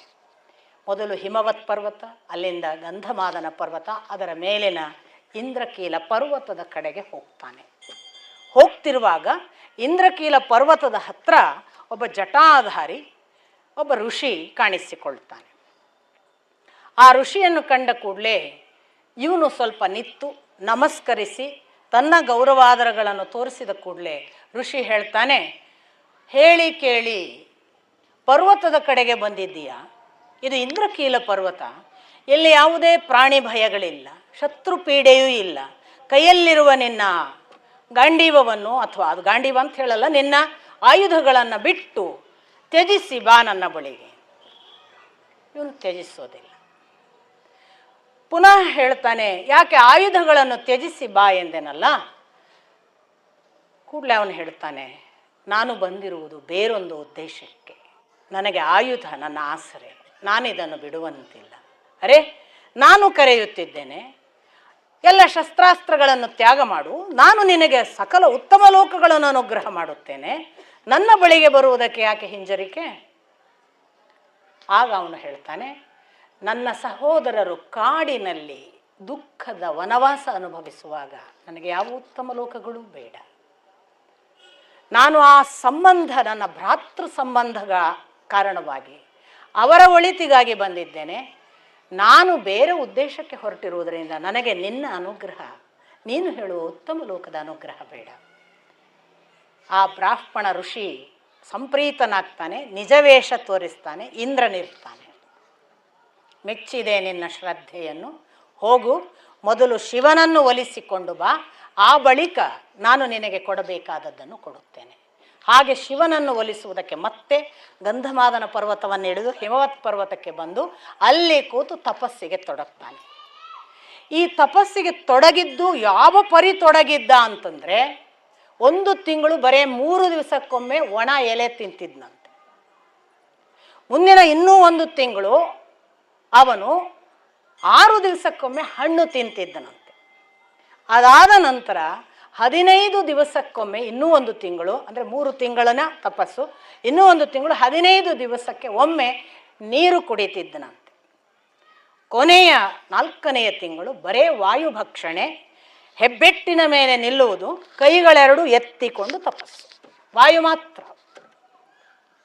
ತಪಸ್ಸಿನ ಅಗ್ನಿಯ ಧೂಮ ಎಲ್ಲ ಕಡೆ ಹಬ್ಬಿ ಉಸಿರು ಕಟ್ಟುವ ವಾತಾವರಣ ನಿರ್ಮಾಣ ಆಗಿ ಎಲ್ಲ ಋಷಿಮುನಿಗಳು ದೇವತೆಗಳು ಹೋಗಿ ಶಿವನಿಗೆ ಹೇಳಲಾಗಿ, ನನಗೆ ಗೊತ್ತು ಅವನು ನನ್ನ ಕಾರಣವಾಗಿ ತಪಸ್ಸು ಮಾಡುತ್ತಿದ್ದಾನೆ, ನಾನು ನೋಡಿಕೊಳ್ಳುತ್ತೇನೆ ಅಂತ ಶಿವ ಅವರನ್ನು ಕಳುಹಿಸಿ ಹೋದದ್ದು ನೇರ ಹಿಮವತ್ ಪರ್ವತದ, ಕೈಲಾಸ ಪರ್ವತದಿಂದ ಕೆಳಗೆ ಇವನು ಕೂತಿದ್ದ ಜಾಗಕ್ಕೆ. ಫಸ್ಟ್ ಹೋಗುವಾಗ ಅವನು ಕಿರಾತನ ವೇಷದಲ್ಲಿ, ಇವಳ ಹೆಂಡತಿ ಪಾರ್ವತಿ ಕಿರಾತಕಿಯ ವೇಷದಲ್ಲಿ, ಒಂದಿಷ್ಟು ಸ್ತ್ರೀಯರು ಕಿರಾತಕಿ ಸ್ತ್ರೀಯರ ಹಾಗೆ, ಇನ್ನೇನು ಹೋಗಿ ಬೇಟೆಗಾರನ ಹಾಗೆ ವೇಷಕ್ಕೆ ಶಿವ ಬಂದು ನಿಂತು ಅವನನ್ನು ಎಚ್ಚರಿಸುವುದಕ್ಕೆ ಮೂಕ ಅನ್ನುವ ರಾಕ್ಷಸ ಒಂದು ಹಂದಿಯ ವೇಷದಲ್ಲಿ ಬಂದು, ಅದರ ಗುಟ್ರು ಸಬ್ಬಳಕ್ಕೇನೆ ಅರ್ಜುನ ಇನ್ನು ತಕ್ಷಣಕ್ಕೆ ಬಾಣ ಹೂಡುವುದಕ್ಕೆ ಸಿದ್ಧನಾಗುವುದರೊಳಗಾಗಿ ಅದು ನಾನು ಹೊಡೆದ ಬಾಣ ಅಂತ ಈ ಕಡೆಯಿಂದ ಶಿವ ಬಾಣ ಹೊಡೆದ. ನಾನು ಬಾಣ ಹೂಡುವುದಕ್ಕೆ ಸಿದ್ಧನಾಗಿ ನಾನು ಹೊಡೆಯಲಿಕ್ಕೆ ಹೊರಟ ಆ ಪ್ರಾಣಿಯನ್ನು ನೀನು ಹೇಗೆ ಹೊಡೆದೆ ಅಂತ ಇವನ ಕದನ. ನೀನು ಹೊಡೆಯೋ ಮೊದಲು ನಾನು ಹೊಡೆದಿದ್ದೇನೆ, ಅದು ನನ್ನ ಬೇಟೆ ಅಂತ ಶಿವನದ್ದು. ನಾನು ಹೊಡೆಯೋ ಮೊದಲು ನಾನು ಹೊಡೆಯುತ್ತೇನೆ ಅಂತ ಹೊರಟವನನ್ನು ನಿನ್ನ ಮಾತಿನಿಂದ ನಿಲ್ಲಿಸಿದ್ದರಿಂದ ನಾನು ಹೊಡೆದಿಲ್ಲ, ಆದ್ದರಿಂದ ಅದು ನನ್ನದು ಅನ್ನುವ ಇಬ್ಬರ ಕದನ ಜೋರಾಗ್ತದೆ. ಒಬ್ಬರಿಗೊಬ್ಬರಿಗೆ ಇನ್ನಿಲ್ಲದಂತಹ ಯುದ್ಧ. ಯಾವ ಮಟ್ಟದಲ್ಲಿ ತನ್ನ ಅದಿತ್ತಲ್ಲ ಬತ್ತಳಿಕೆ, ಅಕ್ಷಯ ಬತ್ತಳಿಕೆಯಿಂದ ಒಂದು ಸಮನೆ ನಿರಂತರ ಬಾಣಪ್ರಯೋಗ, ಅವೆಲ್ಲವನ್ನೂ ಕೂಡ ಒಂದು ಗಾಳಿ ಹಾರಿಸಿದ ಹಾಗೆ ಶಿವ ಯಾವ ತತ್ತರಿಸದ ಅದರ ಪ್ರತಿಕ್ರಿಯೆ ನೋಡಿ ಇವನಿಗೆ ಆಶ್ಚರ್ಯ ಆಗ್ತಾ ಹೋಗುತ್ತೆ. ಹೇಗೆ ಒಬ್ಬ ನನ್ನ ಬಾಣವನ್ನು ಎದುರಿಸ್ತಿದ್ದಾನೆ. ಆದರೆ ಆ ಬಾಣದ ಹೊಡೆತ ಎಲ್ಲಿವರೆಗೆ ಅವಿಶ್ರಾಂತವಾಗಿ ಇರ್ತದಲ್ಲ, ಅದು ಒಂದು ಹಂತಕ್ಕೆ ಬರುವಾಗ ಹೀಗೆ ತೆಗೀಲಿಕ್ಕೆ ನೋಡ್ತಾನೆ, ಬತ್ತಳಿಕೆ ಖಾಲಿ. ಇವನಿಗೆ ನೆನಪಾಗತ್ತೆ, ಅಗ್ನಿ ಹೇಳಿದ್ದಾನೆ ಅಂದು ಖಾಂಡವನ ದಹನದ ಪೂರ್ವದಲ್ಲಿ, ಈ ಅಕ್ಷಯ ಬತ್ತಳಿಕೆಯ ಬಾಣ ಎಂದೂ ಬತ್ತುವುದಿಲ್ಲ. ಇದು ಹೇಗೆ ಬತ್ತಿತು? 2ನೆಯ ಪ್ರಶ್ನೆ. ಆ ಕಡೆ ಬಾಣವನ್ನು ಎದುರಿಸುವ ಆ ವ್ಯಕ್ತಿಯ ಬಗ್ಗೆ ಪ್ರಶ್ನೆ. 2ನೆಯ ಪ್ರಶ್ನೆ, ಈ ಬಾಣ ಹೇಗೆ ಖಾಲಿಯಾಯಿತು? ಇಷ್ಟೂ ನಡೀತಾ ಇರುವ ಹೊತ್ತಿಗೆ ಇವನು ಹಾಗಾದರೆ ತನ್ನ ಕೈಯಲ್ಲಿ ಬಾಣಗಳಿಲ್ಲ, ಉಳಿದದ್ದೇನು? ಗಾಂಡೀವ ಧನುಸ್ಸು. ಅವನು ನೇರವಾಗಿ ಗಾಂಡೀವ ಧನುಸ್ಸನ್ನು ತೆಗೆದುಕೊಂಡು ಹೋಗಿ ಶಿವನ ಜೊತೆಗೆ, ಶಿವ ಅಂತ ಗೊತ್ತಿಲ್ಲ, ಕಿರಾತನ ಜೊತೆಗೆ ಹೋರಾಟ ಮಾಡಲಿಕ್ಕೆ ಅದನ್ನೆತ್ತಿ ಬಡಿಯುವಾಗ ಅದನ್ನು ಆ ಕಿರಾತ ಕೈಯಿಂದ ತೆಗೆದುಕೊಂಡು ತನ್ನ ವಶ ಮಾಡಿಕೊಳ್ತಾನೆ. ಇತ್ತ ಧನುಸ್ಸು ಇಲ್ಲ, ಅತ್ತ ಬತ್ತಳಿಕೆ ಖಾಲಿ, ಕೈಯಲ್ಲಿ ಆಯುಧಗಳಿಲ್ಲದ ಅರ್ಜುನ ಇದ್ದಕ್ಕಿದ್ದ ಹಾಗೆ ಅಲ್ಲಿರುವ ಕಲ್ಲು ಬಂಡೆಗಳನ್ನೆಲ್ಲ ಎತ್ತಿ ಹಾಕಿದರೆ ಅದನ್ನು ಕಿರಾತ ಹೀಗೆ ಮಾಡುವುದರೊಳಗೆ ಪುಡಿ ಪುಡಿಯಾಗಿ ನೆಲಕ್ಕೆ. ಎಲ್ಲ ವೃಕ್ಷ ಸಮೂಹಗಳನ್ನು ಎತ್ತಿ ಹೊಡೆದರೆ ವೃಕ್ಷ ಸಮೂಹಗಳನ್ನೆಲ್ಲ ಛಿದ್ರಗೊಳಿಸಿ ನೆಲಕ್ಕೆ ಕೆಡವುವಾಗ ಇವನಿಗೆ ಒಳಗಿಂದ ಒಂದು ಏನೋ ಯೋಚನೆ ಬರುತ್ತೆ, ನಾನು ನಿಂತದ್ದು ಶಿವನ ತಪಸ್ಸಿಗೆ, ಇದಕ್ಕೆ ಶಿವನೇ ಉತ್ತರಿಸಬೇಕು ಅಂತ ಹೇಳಿ ಚಕ್ ಅಂತ ತಾನು ಪದ್ಮಾಸನದಲ್ಲಿ ಕೂತು ಶಿವನನ್ನು ನೆನಪಿಸಿಕೊಂಡು ಅಲ್ಲೇ ಇರುವ ಮಣ್ಣಿನಿಂದ ಲಿಂಗ ತಯಾರು ಮಾಡಿ ಆ ಶಿವಲಿಂಗದ ಮುಂದೆ ಅರ್ಚನೆ ಮಾಡುವುದಕ್ಕೆ ಬೇಕಾದ ಹೂವುಗಳನ್ನು ತಂದು ಹಾರ ಹಾಕಿ ತಾನು ಶಿವಾರ್ಚನೆಯ ಧ್ಯಾನಕ್ಕೆ ತೊಡಗ್ತಾನೆ. ಧ್ಯಾನದಲ್ಲಿದ್ದು ಇಂದು ಧ್ಯಾನ ಮುಗಿಸಿ ಶಿವನಿಗೆ ನಮಸ್ಕರಿಸಬೇಕು, ಕಣ್ಣು ತೆಗಿಬೇಕು, ಹಾರ ಲಿಂಗದ ಮೇಲಿಲ್ಲ. ಆಶ್ಚರ್ಯಚಕಿತನಾಗಿ ನಾನು ಹಾಕಿದ ಹಾರ ಎಲ್ಲಿ ಹೋಯಿತು ಅಂತ ಆಚೆ ಈಚೆ ಹುಡುಕಿ ಹೀಗೆ ನೋಡುವಾಗ ಕಿರಾತನ ಕೊರಳಲ್ಲಿ ಹಾರ. ಚಕ್ಕಂತ ಅರ್ಜುನನಿಗೆ ಎಚ್ಚರ ಆಗ್ತದೆ, ಓ ಇದು ಕಿರಾತನ ರೂಪದಲ್ಲಿ ಸಾಕ್ಷಾತ್ ಶಿವ ನನ್ನ ಮುಂದೆ ಬಂದಿದ್ದಾನೆ. ಅವನು ಭಯಂಕರ ಭಕ್ತಿಯಿಂದ ಏಕಾಏಕಿ ನೇರ ಹೋಗಿ ಒಂದೇ ಸಮನೆ ನನ್ನನ್ನು ಕ್ಷಮಿಸು, ನನಗೆ ತಿಳಿಯದೆ ನಾನು ನಿನ್ನನ್ನು ಕಿರಾತನೆಂದು ಭಾವಿಸಿದೆ, ನನ್ನನ್ನು ಮನ್ನಿಸು, ನನ್ನ ಧನುಸ್ಸಿನಿಂದ ಬಡಿದೆ, ನನ್ನ ಕಲ್ಲು ಮರ ಮತ್ತೊಂದರಿಂದ ಬಡಿದೆ, ನಾನು ತಪ್ಪು ಮಾಡಿದ್ದೇನೆ, ನನಗೆ ತಿಳಿಯಲಿಲ್ಲ. ಒಂದೇ ಸಮನೆ ಅಪಲಾಪ. ಆಗ ಹತ್ತಿರ ಬಂದಂತಹ ಆ ಅರ್ಜುನನನ್ನು ಆಲಿಂಗಿಸಿ ನೆತ್ತಿ ಮೂಸಿ ದಯೆಯಿಂದ ಬೆನ್ನು ಸವರಿ ಒಮ್ಮೆ ಕಣ್ಣುಗಳನ್ನು ತನ್ನ ಕೈಯಿಂದ ಸವರಿ ದಿವ್ಯ ದೃಷ್ಟಿ ಕೊಟ್ಟಾಗ ಅರ್ಜುನ ಕಣ್ಣು ತೆಗೆದರೆ ಎದುರಿಗೆ ಶಿವ ಪಾರ್ವತಿ ಸಾಕ್ಷಾತ್. ಅವನ ಜೀವನದಲ್ಲಿ ಅವನಿಗೆ ಪ್ರಥಮ ದೇವದರ್ಶನ. ಅವನು ಇದ್ದಕ್ಕಿದ್ದ ಹಾಗೆ ಸಂಪೂರ್ಣ ತನ್ನನ್ನು ಮರೆತು ಶಿವಸ್ತೋತ್ರ ಹೇಳ್ತಾನೆ. ಅದಕ್ಕಾಗಿ ಓದಿ ಬಹಳ ದೊಡ್ಡ ಶಿವಸ್ತೋತ್ರವನ್ನು ಅರ್ಜುನ ಒಂದೇ ಸಮನೆ ಭಕ್ತಿಯಿಂದ ತನ್ನ ಬಾಯಿಗೆ ಆ ಶಿವನನ್ನು ಹೇಗೆ ಕೊಂಡಾಡಬೇಕು ಹಾಗೆ, ನೀನೇ ಆದಿ, ನೀನೇ ಅಂತ್ಯ, ನೀನಿಲ್ಲದ್ದಿಲ್ಲ, ನೀನು ಕಾರ್ಯಕಾರಣನು, ನೀನು ತ್ರಿಲೋಕಾಧಿಪತಿ, ನೀನು ಸೃಷ್ಟಿಸುವವನು, ನೀನೇ ನಾಶಕರ್ತ, ನಿನ್ನಿಂದ ಎಲ್ಲವೂ ಲಯ, ನೀನಲ್ಲದೆ ಇನ್ನೊಂದಿಲ್ಲ, ಹೀಗೆ ಸಿಕ್ಕಾಪಟ್ಟೆ ಸ್ತೋತ್ರ ಮಾಡಿ ಅವನು ಆಶೀರ್ವದಿಸ್ತಾ ಇರುವ ಹಾಗೆ ತಾನು ಬಗ್ಗಿ ಅವನ ಎರಡೂ ಪಾದಗಳನ್ನು ತುಂಬ ಭಕ್ತಿಯಿಂದ ಕೈಯಿಂದ ಮುಟ್ಟಿ ನಮಸ್ಕರಿಸ್ತಾನೆ. ಶಿವ, ನಾನು ನಿನ್ನನ್ನು ಪರೀಕ್ಷಿಸಲಿಕ್ಕೆ ಹೀಗೆ ಮಾಡಿದೆ. ನನಗೆ ನೀನು ಅಚ್ಚುಮೆಚ್ಚಿನವ. ನನಗೆ ಗೊತ್ತು ನೀನು ಬಂದಿರುವ ಕಾರಣ. ತೆಗೋ ನಿನ್ನ ಗಾಂಡೀವ, ನಿನಗೆ ಏನು ಬೇಕು ಕೇಳು. ನನಗೆ ನಿನ್ನ ಪಾಶುಪತಾಸ್ತ್ರವನ್ನು ಕರುಣಿಸು. ಮಹಾಸ್ತ್ರ ಅಥವಾ ಪಾಶುಪತಾಸ್ತ್ರ ಎನ್ನುವ ಆ ಅಸ್ತ್ರದ ಮೂಲಕ ನನಗೆ ಬೇಕಾದಾಗ ಬಾಣ, ನನಗೆ ಬೇಕಾದಾಗ ಗದೆ, ನನಗೆ ಬೇಕಾದಾಗ ಬೇಕಾದ ಸಾಧನವನ್ನು ಕೊಡಬಲ್ಲ ಶಕ್ತಿ ಉಳ್ಳ ಪಾಶುಪತಾಸ್ತ್ರವನ್ನು ಕೊಡು. ಒಂದು ಮಾತು ಹೇಳಿ ಶಿವ ಪಾಶುಪತಾಸ್ತ್ರವನ್ನು ಕರುಣಿಸ್ತಾನೆ. ಇದರ ಧಾರಣ ಮತ್ತು ಉಪಸಂಹಾರ ಇಂದ್ರ, ಕುಬೇರ, ವರುಣ, ಯಮಾದಿಗಳಿಗೆ ಗೊತ್ತಿಲ್ಲ. ನಿನಗಲ್ಲದೆ ಇದು ಇನ್ಯಾರಿಗೂ ಸಲ್ಲುವುದಿಲ್ಲ. ಎಂದೂ ಸಾಮಾನ್ಯರ ಮೇಲೆ ಇದನ್ನು ಪ್ರಯೋಗ ಮಾಡಬೇಡ.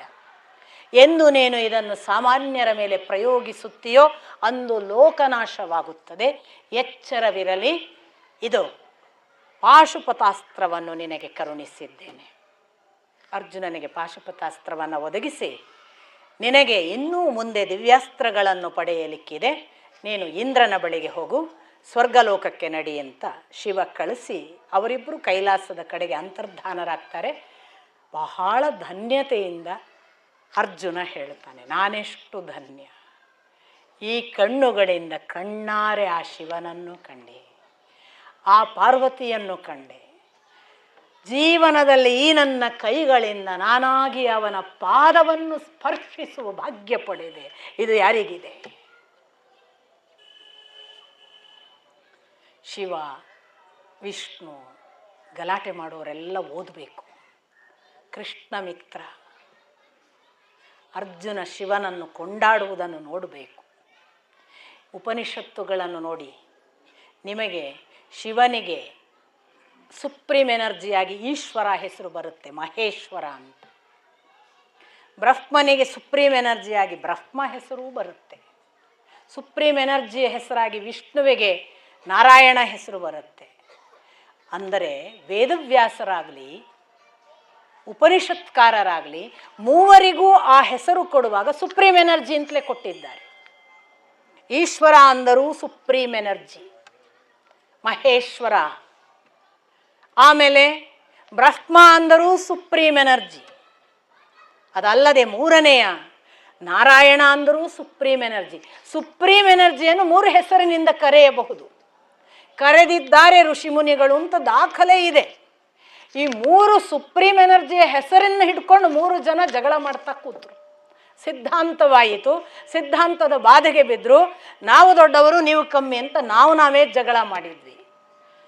ದಕ್ಷಿಣ ಕಾಲದಿಂದ ಇದು ಇದೆ. ಶಿವ ಅಲ್ಲ ವಿಷ್ಣು ಅಂತ ದಕ್ಷಿಣ ಕಾಲದಿಂದ. ತ್ರಿಪುರ ಸಂಹಾರದಲ್ಲೂ ಬಂತು.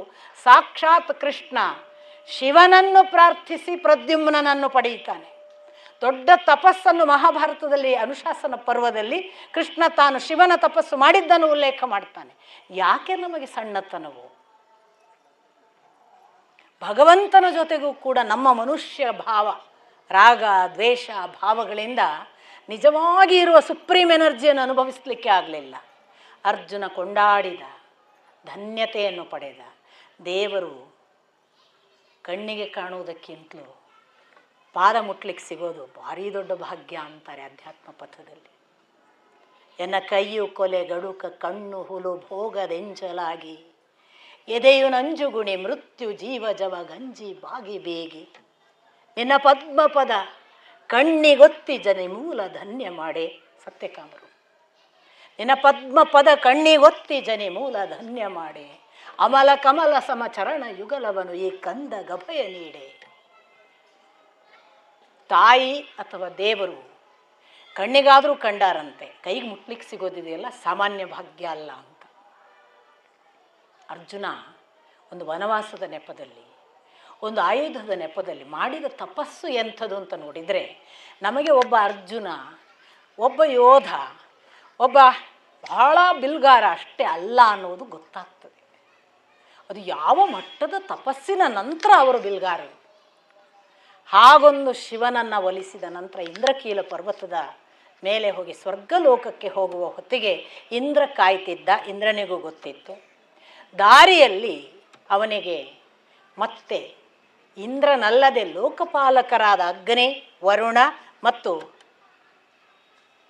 ಲೋಕಪಾಲಕರ ಒಂದು ದಿವ್ಯಾಸ್ತ್ರವನ್ನು ಉಡುಗೊರೆ ಕೊಡಬೇಕು ಅಂತಲೇಕಾದಂತಹ ಅಧೀನ ದೇವತೆಗಳು ಇದ್ದರು.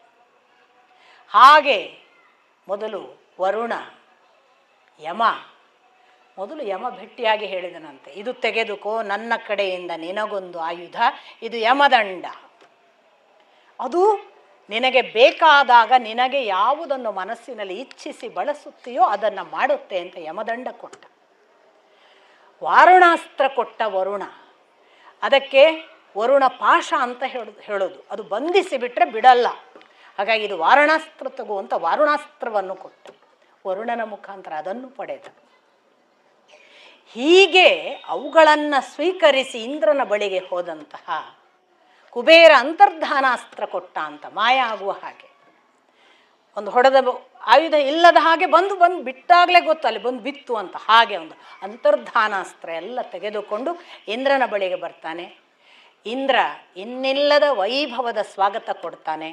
ಅವನನ್ನು ಕರೆದು ಹೇಳ್ತಾನೆ, ನಾನು ಸಂಪ್ರೀತನಾಗಿದ್ದೇನೆ, ನಿನ್ನ ನಡೆ ಅತ್ಯದ್ಭುತ, ನೀನು ಶಿವನಿಂದ ಪಾಶುಪತಾಸ್ತ್ರವನ್ನು ಪಡೆದ ವಿಷಯ ನನಗೆ ಗೊತ್ತು, ನೀನು ನನ್ನ ಮಗ ಎನ್ನುವುದು ನನಗೆ ಹೆಮ್ಮೆ ಅಂತ ಹೇಳಿ ಅವನನ್ನು ಅನುಗ್ರಹಿಸಿ ಅವನನ್ನು ಒಂದು ದೊಡ್ಡ ಪ್ರದರ್ಶನ, ಸತ್ಕಾರ ಪ್ರದರ್ಶನ ಅಂತಲೇ ಅವನಿಗಾಗಿ ಇಂದ್ರಲೋಕಕ್ಕೆ ನನ್ನ ಮಗ ಬಂದಿದ್ದಾನೆ ಅಂತ ಸತ್ಕಾರ ಪ್ರದರ್ಶನ ಮಾಡಿಸ್ತಾನೆ.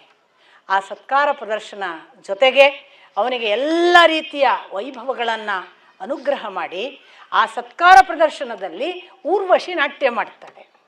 ಊರ್ವಶಿಯ ನಾಟ್ಯವನ್ನು ಮಾಡುವಾಗ ಅರ್ಜುನ ನಿರಂತರ ಕಣ್ಣು ಮುಚ್ಚದೆ ಮಿಟುಕಿಸದೆ ಊರ್ವಶಿಯನ್ನು ನೋಡುವುದನ್ನು ಇಂದ್ರ ನೋಡ್ತಾನೆ. ಇಂದ್ರನಿಗೆ ಏನೋ ಅನ್ನಿಸ್ತದೆ, ತನ್ನಷ್ಟಕ್ಕೆ ನಗ್ತಾನೆ. ನಕ್ಕು ಅವನಿಗೊಬ್ಬ ಗಂಧರ್ವ ಚಿತ್ರಸೇನ ಅಂತ, ಅವನು ಬಹಳ ದೊಡ್ಡ ಕಲಾವಿದ, ಸಂಗೀತಗಾರ, ಅವನಿಗೆ ಹಾಡು ಮತ್ತೊಂದೆಲ್ಲ ಬಂದಿರುತ್ತೆ. ಹಾಡು ವಾದ್ಯಗಳನ್ನು ಚಿತ್ರಸೇನನ ಮೂಲಕ ಕಲಿ ಅಂತ ಹೇಳಿ, ಬರೇ ಬಿಲ್ವಿದ್ಯೆ ಅಲ್ಲಪ್ಪ, ನೀನು ಸಂಗೀತ ಕಲಿ, ನೀನು ಹಾಡು ಕಲಿ, ನೀನು ವಾದ್ಯ ಕಲಿ, ನಾಟ್ಯ ಕಲಿ ಅಂತ ಚಿತ್ರಸೇನಲ್ಲಿ ಒಂದಿಷ್ಟು ಟ್ರೈನಿಂಗ್ ಆಗಿರುತ್ತೆ ಅರ್ಜುನನಿಗೆ. ಈ ಚಿತ್ರಸೇನನ ಊರ್ವಶಿಯನ್ನು ನೋಡಿ ಊರ್ವಶಿಗೆ ಮನಸೋತ ಹಾಗೆ ನೋಡುವ ಕಣ್ಣು ಮಿಟುಕಿಸದ ಅರ್ಜುನನ ಚಹರೆ ನೋಡಿ, ಓ ಇವನನ್ನು ಕರ್ಕೊಂಡು ಚಿತ್ರಸೇನ ಊರ್ವಶಿ ಹತ್ರ ಬಿಡು, ಊರ್ವಶಿಗೆ ಮೊದಲು ಸೂಚನೆ ಕೊಡು. ಏನು ಸೂಚನೆ? ಅರ್ಜುನನನ್ನು ಕಳಿಸ್ತಾ ಇದ್ದೇನೆ, ಅವನನ್ನು ಕಾಮಸಂತೃಪ್ತಿಗೊಳಿಸು ಅಂತ ಹೇಳಿ ಕಳಿಸ್ತಾನೆ ಚಿತ್ರಸೇನನ ಮೂಲಕ. ಊರ್ವಶಿಗೆ ಸೂಚನೆ ಇಂದ್ರನ ಮೂಲಕ. ಊರ್ವಶಿ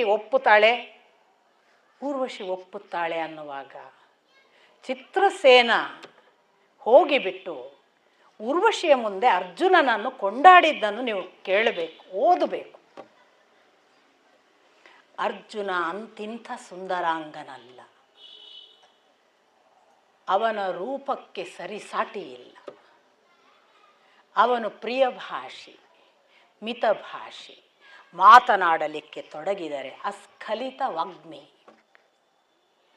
ತೋಳೆತ್ತಿದರೆ ಮಹಾ ಯುದ್ಧಕ್ಕೆ ಸಿದ್ಧನಾದ ಕ್ಷತ್ರಿಯ. ಅವನು ನಿತ್ತರೆ ಅವನಷ್ಟು ಆಕರ್ಷಕನಾದವರು ಇನ್ನೊಬ್ಬರಿಲ್ಲ. ಅಷ್ಟು ಸೌಂದರ್ಯದ ಖನಿ. ಅವನು ಯಾರಿಗೂ ಹಿಂಸೆ ಮಾಡುವ, ವಿರೋಧಿಸುವ, ನಿಷ್ಠುರದ ಮಾತನ್ನಾಡುವವನಲ್ಲ.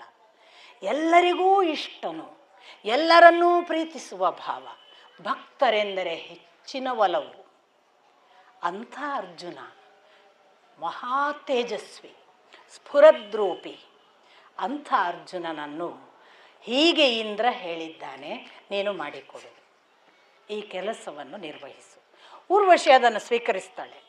ಅವಳು ಚಂದ್ರೋದಯ ಆಗೋದನ್ನು ಕಾದು ಅರ್ಜುನನಿಗೆ ಕೊಟ್ಟಿದ್ದಂತಹ ಭವನದ ಕೋಣೆಯನ್ನು ರಾತ್ರಿಯ ಹೊತ್ತು ಬಾಗಿಲು ಬಡಿದು ಪ್ರವೇಶ ಮಾಡ್ತಾಳೆ. ಸಕಲ ಅಲಂಕಾರ, ಹೇಗೆ ಒಬ್ಬ ಅಪ್ಸರೆ ಹೋಗ್ಬೋದು ಹಾಗೆ.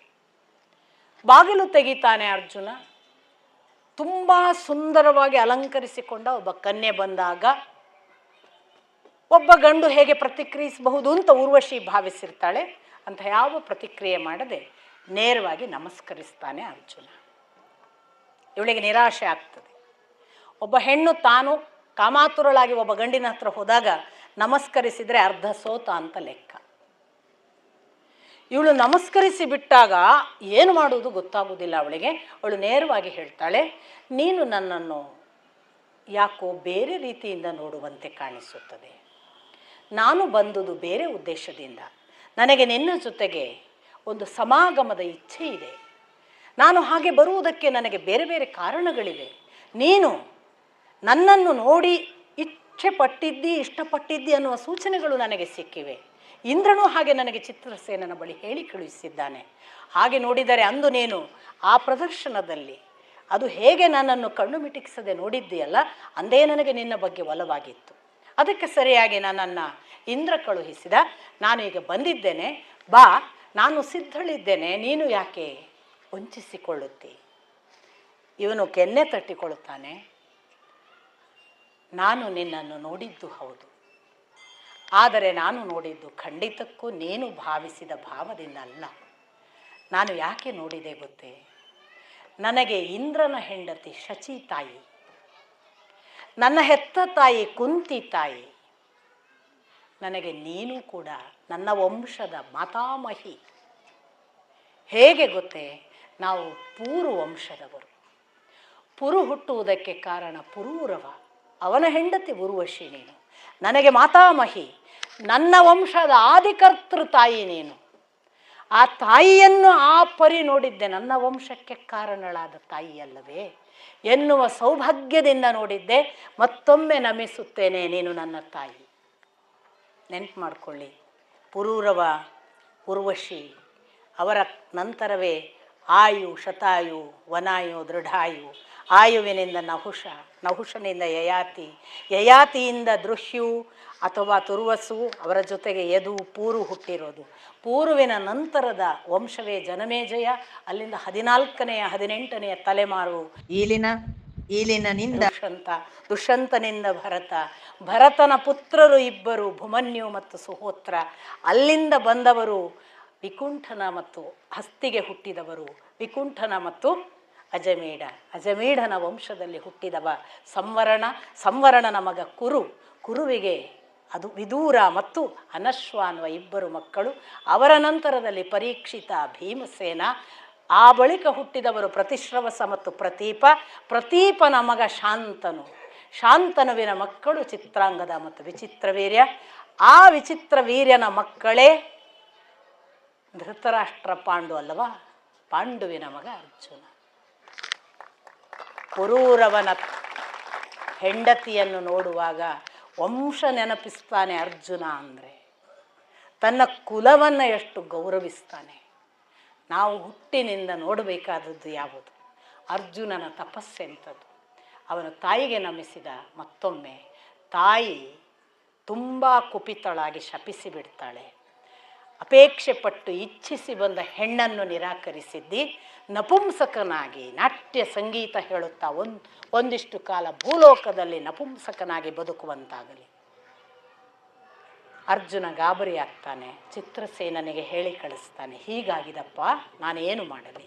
ಚಿತ್ರಸೇನ ಇಂದ್ರನಿಗೆ ಹೇಳಲಾಗಿ ಇಂದ್ರ ಕರೆಸ್ತಾನೆ, ಬಾಪ ಚಿಂತೆ ಮಾಡಬೇಡ, ನಿನಗೆ 1 ವರ್ಷ ಅಜ್ಞಾತವಾಸ ಇದೆಯಲ್ಲ, ಆಗ ಆ ನಪುಂಸಕತ್ವವನ್ನು ಉಪಯೋಗಿಸಿ ಹೆಣ್ಣಿನ ಹಾಗೆ ಹಾಡು ಸಂಗೀತ ಹೇಳಿಕೊಂಡು ಯಾರಿಗೂ ಗೊತ್ತಾಗದಂತೆ ಕಳೆ, ಅವಳ ಶಾಪ ನಿನಗೆ 1 ವರ್ಷದಲ್ಲಿ ಮುಕ್ತಾಯ ಆಗುವ ಹಾಗೆ ನನ್ನ ಅನುಗ್ರಹವಿದೆ, ಅವಳ ಶಾಪ ವರವಾಗಲಿ. ಹಾಗೆ ಅರ್ಜುನ ಅದನ್ನು ಬಹಳ ಸಂತೋಷದಿಂದ ಮುಡಿಯ ಮೇಲೆ ಧರಿಸಿ ಸಂತುಷ್ಟನಾದಾಗ ಇಂದ್ರ ಮತ್ತೆ ತನ್ನ ಸಿಂಹಾಸನದ ಅರ್ಧ ಭಾಗದಲ್ಲಿ ಅರ್ಜುನನನ್ನು ಕುಳ್ಳಿರಿಸ್ತಾನೆ. ಲೋಮಶರು ಬರ್ತಾರೆ. ಲೋಮಶರು ಹೇಳ್ತಾರೆ, ಇದೇನಿದು, ಇಂದ್ರ ಸಿಂಹಾಸನದಲ್ಲಿ ಇನ್ಯಾರಿಗೂ ಸ್ಥಾನವಿಲ್ಲ, ಯಾರನ್ನೋ ಕುಳ್ಳಿರಿಸಿ ಬಿಟ್ಟಿದ್ದೀಯಲ್ಲ. ಲೋಮಶರಿಗೆ ಇಂದ್ರ ಹೇಳ್ತಾನೆ, ಇವನು ಇನ್ನಾರೋ ಅಲ್ಲ, ಕುಂತಿಗೆ ನನ್ನ ಪ್ರಾರ್ಥನೆ ಮಾಡಿದಾಗೆ ನನ್ನಿಂದ ಹುಟ್ಟಿದ ಮಗ, ಇವನು ನನ್ನ ಮಗ. ಆದ್ದರಿಂದ ನಾನು ಇವನನ್ನು ಸಿಂಹಾಸನದಲ್ಲಿ ಕುಳ್ಳಿರಿಸಿದ್ದೇನೆ. ದಯವಿಟ್ಟು ಅವನು ಆ ದ್ವೈತವನದಲ್ಲಿ ಇರುವ ಪಾಂಡವಾದಿಗಳ ಕಡೆ ಯಾವಾಗ ಹೋಗಲಿ ಎಂದು ಚಡಪಡಿಸುತ್ತಿದ್ದಾನೆ. ನಿವಾತ ಕವಚರೆಂಬ ಪಾತಾಳದ ರಾಕ್ಷಸರನ್ನು ವಧಿಸಿ ಕಳುಹಿಸಬೇಕು, ಅದು ನನಗಿರುವ ಕೆಲಸ ಕರ್ತವ್ಯ. ಅವನನ್ನು ಕಳುಹಿಸುವುದಕ್ಕೆ ಇನ್ನೊಂದಿಷ್ಟು ಕಾಲವಾಗಬಹುದು. ಅಲ್ಲಿ ಯುಧಿಷ್ಠಿರಾದಿಗಳು ಹೆದರುವುದು ಬೇಡ, ನೀವು ದಯವಿಟ್ಟು ಅವರ ಬಳಿಗೆ ಹೋಗಿ ಅರ್ಜುನ ಕ್ಷೇಮವಾಗಿದ್ದಾನೆ, ಇನ್ನು ಕೆಲ ದಿನಗಳಲ್ಲಿ ಬರುತ್ತಾನೆ ಎಂಬ ಸೂಚನೆ ಕೊಡಿ ಎನ್ನುವಾಗ ಆಗಲೇ ಅರ್ಜುನ ಈ ತಪಸ್ಸಿನ ಕಾಲ 5 ವರ್ಷ ಮುಗಿಸಿದ್ದ. 13 ತಿಂಗಳು ಮತ್ತೆ 5 ವರ್ಷ, ಒಟ್ಟು 6 ವರ್ಷ 1 ತಿಂಗಳಿನ ವನವಾಸ ಮುಗಿದಿತ್ತು. ಮುಂದೇನಾಯಿತು ಅನ್ನೋದನ್ನು ನಾಳೆ ನೋಡೋಣ. ನಮಸ್ಕಾರ.